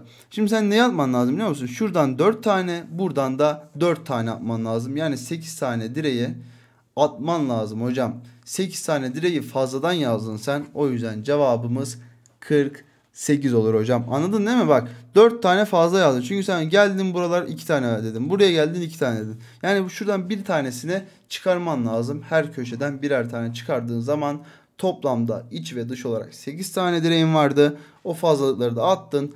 Doğru cevabı buldun. Allah'tan 56 şıkkını buraya yerleştirmemişler. Tüm öğrenciler hop giderdi oraya tamam mı? Diyerek artık 50 soruda olan maceramızı da sonlandırıyoruz hocam. 50 tane sorudan oluşan LGS full tekrar videomuzun da sonuna geldik. Yapılmayanı yapacağız hocam. 50 tane yeni nesil birbirinden harika sorular yazdık. Soruları size aktarmaya çalıştık. Ne yapacağız? Bundan sonra 100 soruda, 200 soruda, gerekirse 300 soruda LGS matematiği full tekrar videosu gelecek. Sizin istekleriniz üzerinize hocam. Yani beğendiysen bu videoyu lütfen beğeni atmaya unutma. Eğer daha fazla böyle içeriklerin gelmesini istiyorsan bana abone olarak bunu yansıtabilirsin hocam. Lütfen. Bak bir de neyi hatırlatma yapayım tekrardan, şu şapkamı 1000 aboneye geldiğimde değiştireceğim ve 1000 aboneye geldiğimde size çekilişte bunu yollayacağım. Aynı zamanda o 1000 aboneye geldiğim zaman size test ve kaynak çekilişi yapacağım hocam. Deneme soruları, hani genel deneme, bunlar gibi çekilişlerimiz olacak hocam. Lütfen bunlara katılmayı da ihmal etme diyorum. Artık videoyu da çok daha uzatmak istemiyorum. Herkese iyi günler diyorum hocam. LGS'de başarılı olmanı çok istiyorum. İnşallah LGS'de istediğin sonuçları elde edersin hocam. Hepinizi çok seviyorum. Hepiniz sağlıcakla kalın hocam. Herkese görüşürüz diyorum. Bay bay.